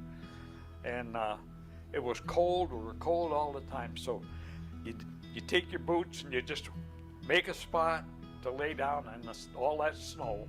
Then you get some of these pine boughs and you throw them in the trench or in the space where you did it. And then you get a couple more over next to you and you just lay down on those pine boughs and pull the other ones you got ready, pull them over you. We couldn't use the sleeping bags because they were so small. Army blanket, a light army blanket sewed into a sack that even a little guy like me, I was 5'6" and I was about 165 pounds at that time. And I could hardly get into it. Just like a blanket sewed up. The officers had nice plush ones, but we didn't. Cold, it was just so cold, you can't believe it. And I carried mail for 31 years, but I was never as cold as I was in the Battle of the Bulge. Guys not moving in the morning, you go over and they're froze to death. I'm serious, they're froze to death overnight. You go to bed at night and say, please let me wake up in the morning. It's the first guy you see that you say, well, is today our day? You look forward to getting killed every day you got up. I tried to be a good soldier. And I think I was. War is hell. And I was in the middle of it. I'm proud that I was there. I did everything I could. I killed every German I could see that I could shoot. Because I figured they killed one of ours, I'll kill 10 of theirs. I knew I had to do what I had to do, and I tried to do it. And I'll never forget the first German I shot, ever. He's right there, I can see him. The look on his face. Then I go through his papers and see his family pictures and kind of said to myself, I can't do this. Then I thought of my brother again. I don't want him to have to go through this, so I guess I'm the one that's going to go through it. And you look on the ground, you see the dead GIs. My buddies are laying there dead. This guy's got a gun in his hand, he's shooting at me. What do? I got to kill him. I got no choice. One of those is going to hit me if I don't kill him. And I'm ashamed of that. But the old saying, war is war. And you're either going to win it or you're going to lose it. So you better fight as hard as you can to win it. No one on Bill's postal route knew the stories and the guilt that Bill carried with him each day. Now, in the American sector, United States tanks take their place in the Allied strategy to drive Rommel into the sea. The commander, Lieutenant General Patton, surveys the Axis positions. Patton was a great man. If we'd had a couple more generals like him, the war would have been shortened much. Saw him on one rainy morning. We was staying in a farmhouse. It was raining, nasty, wet, damp, dirty day. We started seeing this column coming down the road. And lo and behold, it was Patton in the headquarters company. And he came in his Jeep, and he had his 2 pearl-handled guns on. He put his leg out of that Jeep, and he had his jodhpurs on, his boots, and his riding breeches, and he looked like $1 million. And when he stood up, he didn't bend. He stood up. And Pat was a good man. But he had some crazy ideas too. He was not as crazy as Hitler, but he had some crazy ideas. And I firmly believe that had I not been in the 3rd Army with Patton, that I wouldn't be here.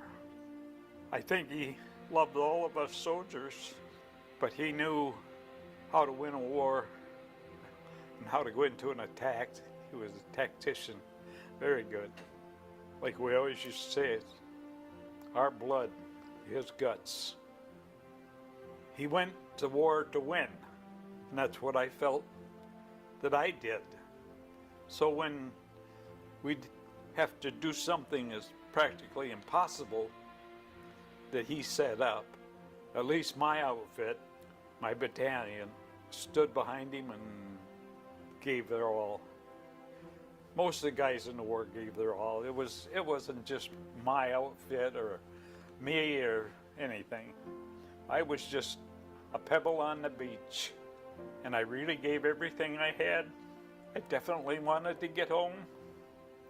I wanted to keep that promise to my mother, and I just knew at the time that I wasn't going to be able to do that because I had no control over it. When we went into battle, all I could think of was, I'm a scout. I'm first out, first in line. I'm going to be dead first. I wasn't much for prayer at first. I mean, I went to Sunday school every Sunday of my life. During the war, I did a lot of praying with everybody else. We'd pray together. And I'd go into every church I passed. When we were taking a town, if there was a church, I'd have to go in it. But at the end of the war, we knocked everything down. I mean, Munich was a fantastic, beautiful city. It was wonderful. When I came through Munich, there was nothing. Nothing. It was awful. And when at church one day, I had a couple seconds, and I went in, and there was an old German lady in there praying. And for probably one of the first times in my life, I didn't know what to do. I wanted to tell her I'm sorry, because her church was a shambles. And it's not my fault. Blame Hitler. He started this. But I didn't say anything. I just nodded my head and took my helmet off and went on my way, because I was there for a second, but I felt so sorry for the civilians. To the south, the 4th Armored Division, spearheading General Patton's Rhine push, passes liberated forced laborers. The disorder of the German retreat is made evident by groups of Nazis giving themselves up without offering resistance. This dash by the 4th Armored precedes the final battle for the Saar-Moselle-Rhine Triangle and Third Army crossings of the Rhine. The town of Weissenturm, Germany, is littered with equipment of every description, abandoned by the Nazis as they were backed up to the river. The 4th Armored alone captures more than 4,000 prisoners in its drive through the West German hills. The next episode, we come in to a little town called Ohrdruf. And you could smell the dead bodies before you got there. And we knew we were coming to a prison camp. And that's with the dead we could smell.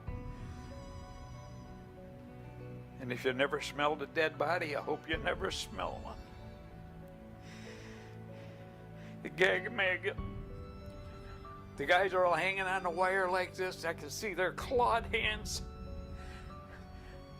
Their ribs all sticking out. Their legs are about as big around as that. And they got on whatever kind of material. They're supposed to have black and white striped stuff. Some did, some didn't. Skin and bones, skeletons. Anything they were wearing was hanging on like you threw a paper towel over you. That's the part that got me, part of it. And that was bad, bad. And all the time you're doing it, you're trying to keep from throwing up.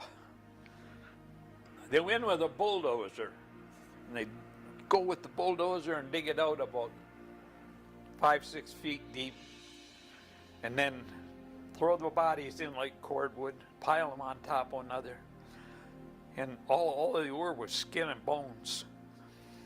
And so we got out of that one, and we trying to figure out where's the guards. Well, then somebody come and told us that the guards were running up the hill from the prison camp.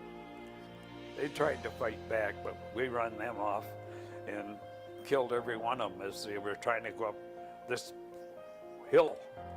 And General Eisenhower, a man hardened by the blood and shock of war, seems appalled at these unbelievable sights.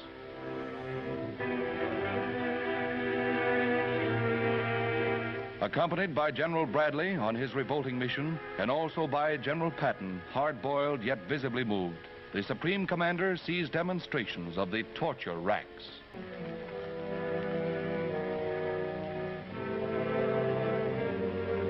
How many were put to the torch, no one will know. How many while alive? Lime pits, flesh-eating, bone-consuming lime, accounted for others. Germans are conducted to a murder shed where thousands too ill to be herded to the rear by Nazis were slain in cold blood. So we went on, that was the 4th of April. Then a week later, on the 11th of April, we came to the big camp. Most dreadful of all the camps was at Buchenwald, where only 20,000 of the original 80,000 were found alive. Slave laborers worked on the V-2 bomb, serial numbers tattooed on their stomachs. 6 furnaces, each holding 3 bodies, were used in cremating the dead, and often the living. Some lay dying among the bodies of the dead. Ridden with all the worst diseases known to mankind, and without medical attention or food enough to keep them alive, the prisoners died daily by the hundreds after rescue, despite any aid we could give them. Here is documentary evidence of sheer mass murder. Murder that will blacken the name of Germany for the rest of recorded history. These great big buildings, these gas chambers, and they just run all the people in there and then shut the doors all and windows all down and turn the gas on.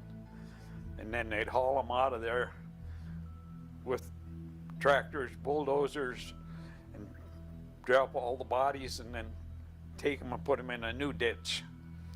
And the stench Honest to God, the stench is awful. You probably smelled a dead cat in the road or a dead rat. That's nothing. A dead human body is the most foul smell that I ever Sure. smelled in my life. And you know what? I can smell it right now.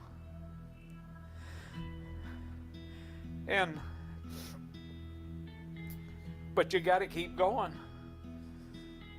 Now we're chasing the guards from this camp. They're running Yes, away get it from the up. camp. We're chasing them up the road. Get- I mean, some get of our up. vehicles were chasing them. I was on foot at that time. Get a bag and fill a bag up. And the atrocities that were committed during World War II, and what they did to Yeah, a lot of people. our prisoners, what they did to their own people. That Hitler was I don't have a word to describe him. And if we wouldn't have stopped him, guess where we'd be today? I fought as hard as I could. Killed as many Germans as I could. When I started killing them, I was counting them in my head, and I had to quit. I just had to quit. All I could think of was, when I'm killing these people, these soldiers, they're doing it. They're ordered to do it. I was ordered to do it. Fight each other. And I just figured everyone I killed was one that ain't gonna kill me, and one that ain't gonna get a chance to kill my brother. And that's the way it went.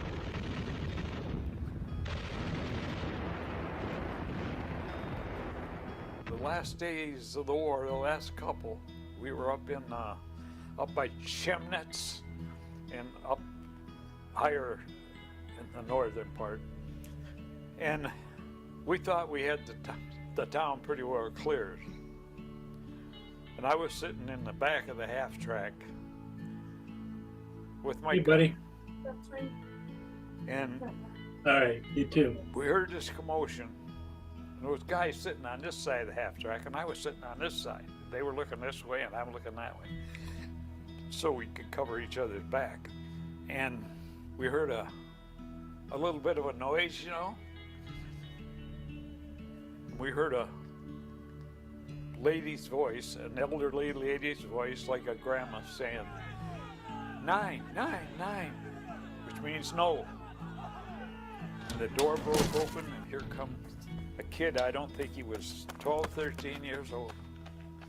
And he came out with a shotgun, and we're sitting there like ducks in a gallery.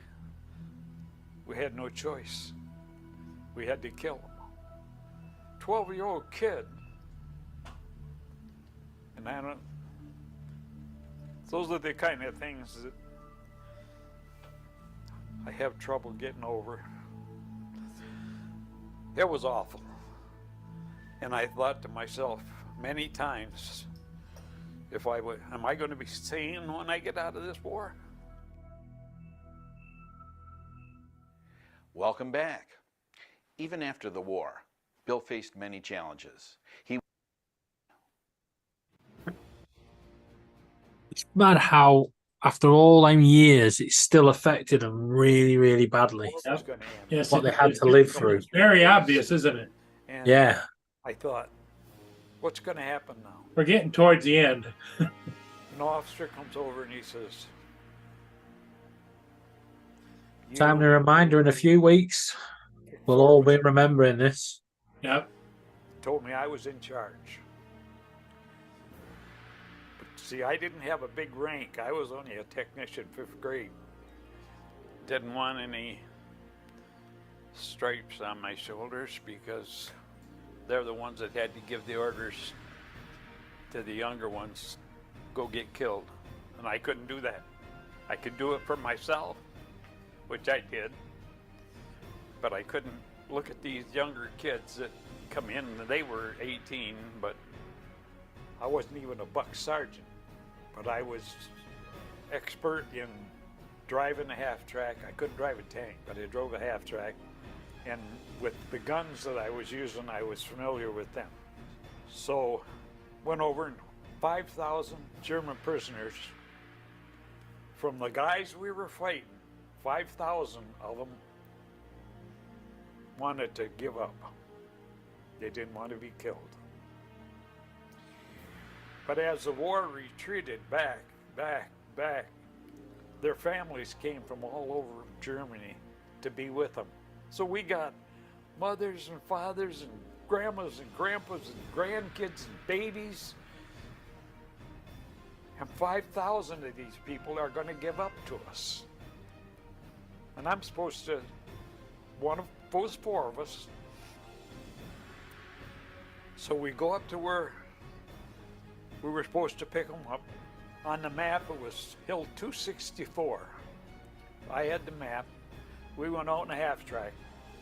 It was me and 2 other guys in the half track. We had a machine gun on the turret and one on the side and then one at the rear corner. And that's what we had. Going to take 5,000 people. Now we knew some of these German soldiers had guns. We knew that. So we was on the lookout. We were up high on this Hill 263 or 64, I can't remember. And you ever see a column of ants coming down like this? That was people. They're coming out from the trees and and they're coming down like a train. Mothers, fathers, everybody. And they come down. I thought, this ain't gonna work. I'm not gonna live the end of the war. And I was thinking to myself at the time. So I went out, got to the front of the column that was coming down and stopped them. And one of the guys that was with me, they sent one of the guys that was with us, could speak a little German. And all these people wanted to do was give up. So we had to drive about 3 miles, I guess, from where we picked them up on this mountain or hill until we got to an open space. And it was a farm area. And there was a great big, huge pond. You know, some of them had, it was a huge pond. And we put them up there, and then they let all the people go in that area. We had tanks all around to guard them.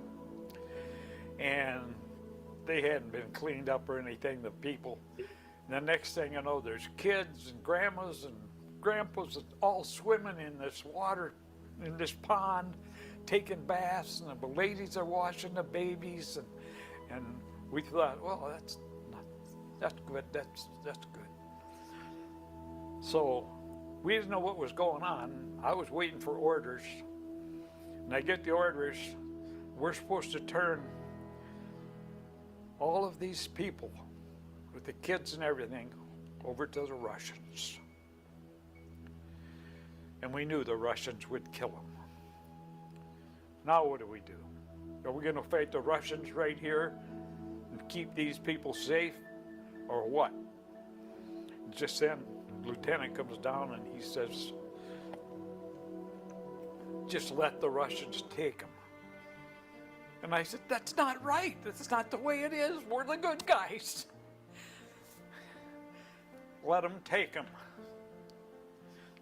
So we were sitting, and there's a stream, a little creek that come out of that pond and coming. It was behind where we were. And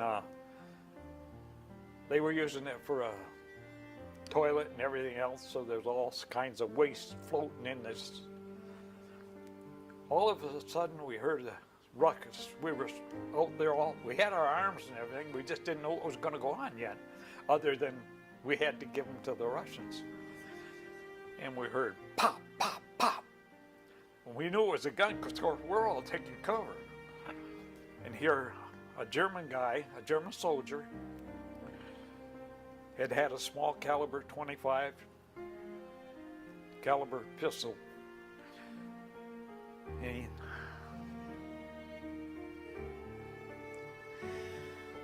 was him and his wife and his daughter. The daughter was probably 8 or 9 years old, prettiest thing you ever saw.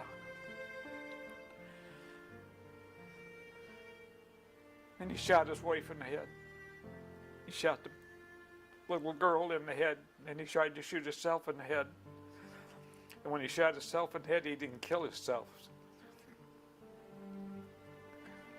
So we immediately took over the situation. And here's this mother, father, and the little girl, like she's laying in a sewer. It was something else. And we had orders not to touch them, not to touch the Russians.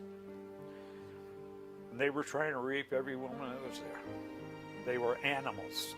I mean animals. So we stopped that. We were able to stop that. The officers all got together and said this raping and beating up the women, they had to stop. Well, this time all I wanted to do is get the hell out of there because I'm in charge of the GIs I brought in. And I wasn't even an officer, nothing. I was just Bill. And that upset me pretty good, like everything else. And I think to myself, how much more of this can you take? You know, I'm running out of gas. So anyway, we got things straightened around, and then trucks came in and took out all those people that gave up to the Americans. They gave up to the Americans to be safe. They wanted to give up to the English or the Americans. They didn't want to give up to the Russians. And when he got through that, I talking to some of the guys, and I said, I sure hope the war is over now, because they've had it.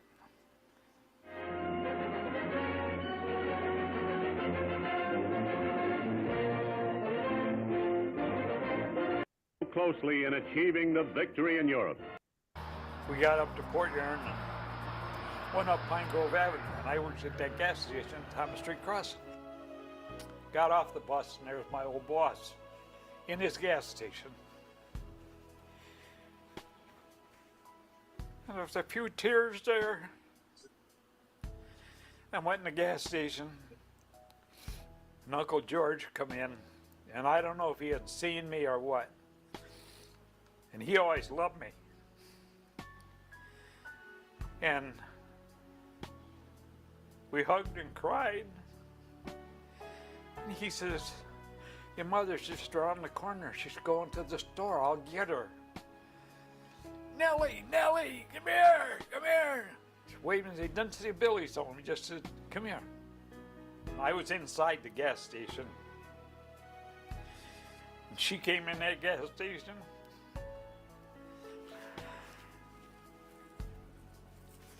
Sorry. And she seen me. Bill's home. He's alive. You know. I got home and my dad was there and we had a good time. Just went through my head that you did keep your promise, but it wasn't you that did it. It was just the way things fell into place. It was great.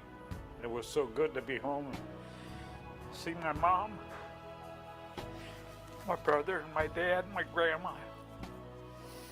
And all the neighbors came down. Of course, I lost a few friends in the neighborhood. I had a friend named Levon Huss. He had come from Montana to Port Huron. And he got killed in the war. And he was in the infantry. And the kid down the block, his name was Teddy O'Rourke. And he was an Air Force pilot. He flew a bomber. And his bomber didn't return to base, and he was gone. I had another buddy, last name was Alloway. And he lived just up Stone Street, a couple blocks from the cemetery. And he was the Navy early in the war, and his sub disappeared, and they never knew what happened to him. Then I met my wonderful wife. I wanted to get married so bad. I've always wanted a kid, have children. And I didn't know if I should get married or not. And I went to the minister after I found Barb, and I said, do you think I can be a good husband?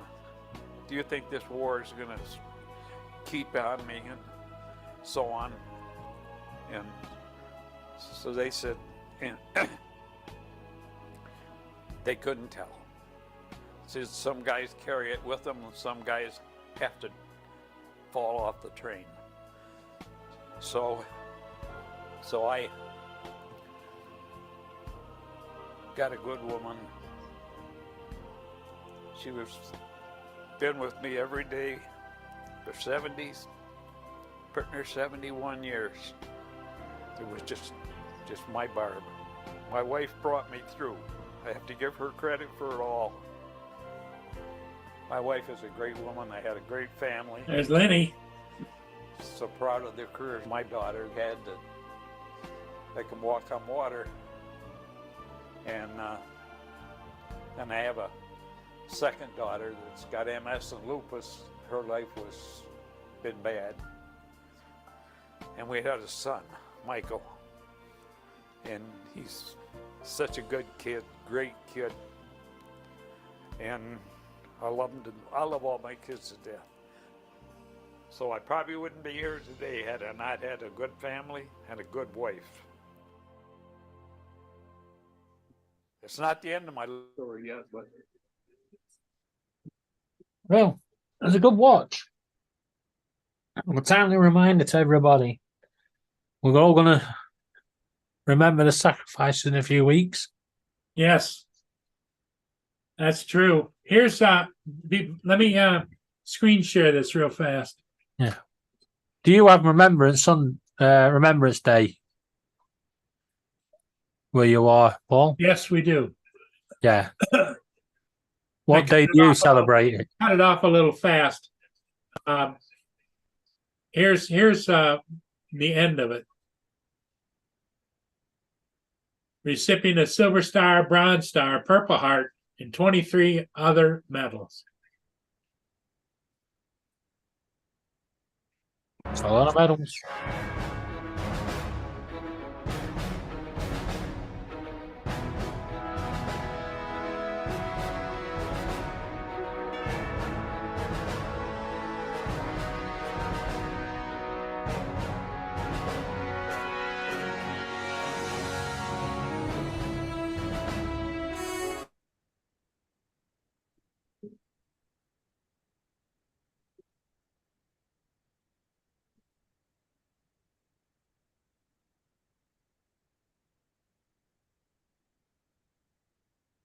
Yep. So sorry to keep you guys on this, but I thought maybe a lot of people might like to see it. It's a hell of a documentary. Like I say, it's one of them documentaries that once you get watching, you just can't turn it off. Oh yeah, yep. And anybody anybody can see it. It's on YouTube. Sworn to Return, the William Turney story. Yeah, just so you know, Paul, your monitors are slightly out. Slightly off to where you normally have it.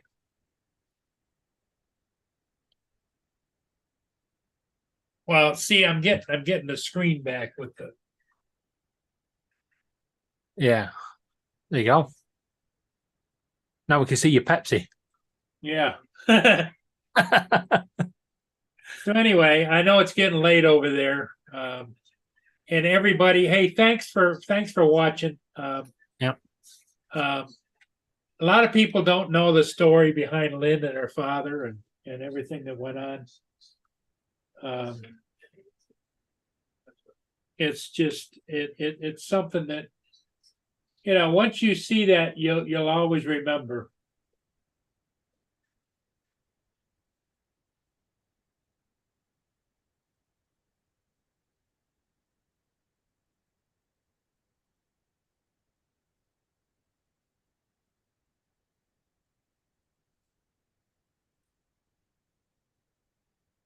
So anyway, did we lose everybody? No, I think there's 10 people watching. Well, I wonder if are they really watching? Do you think, or? Well, I did. Well, I skipped through a little bit of the narration by Grant. Yeah. Grant is the one that has he's got one of the biggest insurance companies in the Midwest for health insurance and that kind of thing. But Lynn and I have known him forever, and he started up his own production company that does television, movie, video, that kind of stuff. And so he produced that and brought it out at no charge.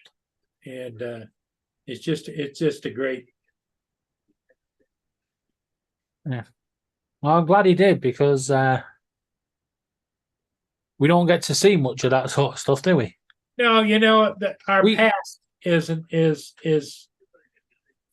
kind of shuffled off to the side.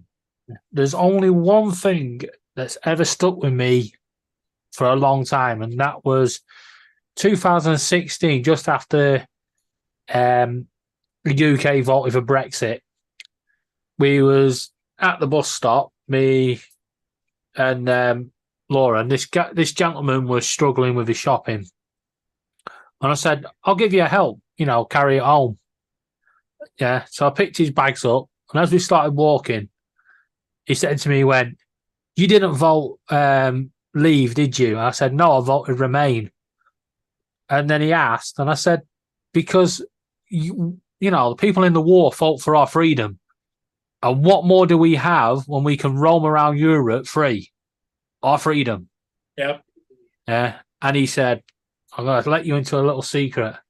He says, if I knew how society was going to turn out in 2016, he would not have bothered fighting in the war. He said he would have just turned the gun on himself. He would not have fought for this country.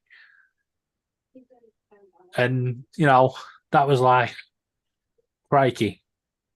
This is a man that had been to war, regretting because society has literally turned its back on its freedoms. Yeah. Yeah, definitely. And if you want to share that with some other people, you can. The best thing to do is just go and it's Sworn to Return, and you can pull it up on YouTube. And it's about an hour and a half, an hour and 45 minutes. But I tell you what, it is some of the best documentary on what Lynn's dad did in World War II.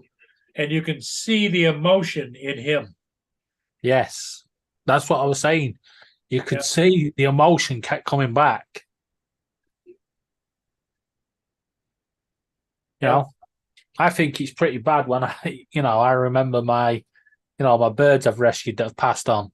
But to remember what he went through. Yeah. Yeah, Ron, I can't. Well, thank you so much, Ron, for you commenting about on the documentary, Andrew and everybody else commenting, because it's just, he's been gone now a few years, but he did this just before he passed away, because all the time that Lynn grew up with him in Port Huron, he was a postal employee and everything, and he loved sports and everything else. He used to coach, but he never would talk about it to family or anybody. He just put this wall up. And when towards the end, he decided that he wanted to tell his story. Yeah, just think how many stories went to the grave. Oh, yeah. How many people didn't do that? And how many people, that went to war that couldn't hack what they'd done and just took their own lives. Yep. That's one thing no one ever remembers. You remember the ones that died during the war. You don't remember the ones that died after the war that couldn't live with what they had to, what they'd seen and what they'd, went through. Yeah. You know, Yeah, when they were filming that, Lynn and I were both there watching it, and it was very emotional for people that were sitting there watching him do that documentary. and to think that's an edited version of what we're seeing is edited. Edited, yeah. And yeah, you don't actually see. You probably won't have got all the raw emotion that because you saw the fact he welled up about, and then suddenly he was back to talking, and you think, yeah. Oh yeah, there were several times they had to take a break, and he had to had to catch up and.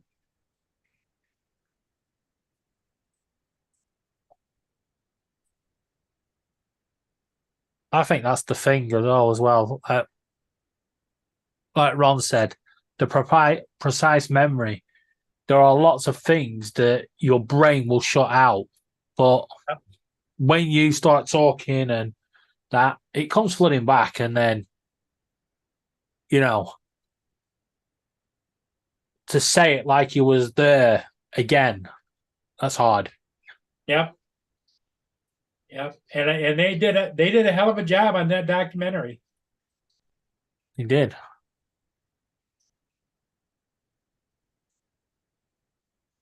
Yeah, it was emotional, especially for Lynn. That that was her daddy. Yeah.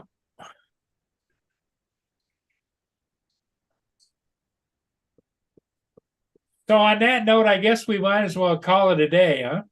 Yeah. I will speak to you all tomorrow. Getting pretty late for you, and I'll see you maybe in the morning. Well, it'll be your afternoon, be my morning. Yeah, I might be busy tomorrow morning or afternoon, but I'll definitely be around some point tomorrow. Yeah, Lynn says, amen, David. Some things never go away. They don't. Linny, thank you very much for your dad sharing that. Yep. Yeah, well, thanks, Lynn, for being there, Yeah. And on that note, I wish you all well, and I shall speak to you all tomorrow at some point. Okay. We'll see you. All right. Take care. Yeah. Bye for now. Bye. Everybody in the chat, thanks for being here. We'll see you again tomorrow. And if you want to watch that again on your own, big screen, small screen, whatever, it's on YouTube. It's called Born to Return, the William Turney story. It's out there. It's free. And share it with whomever else you would like to share it with. I think it's very interesting.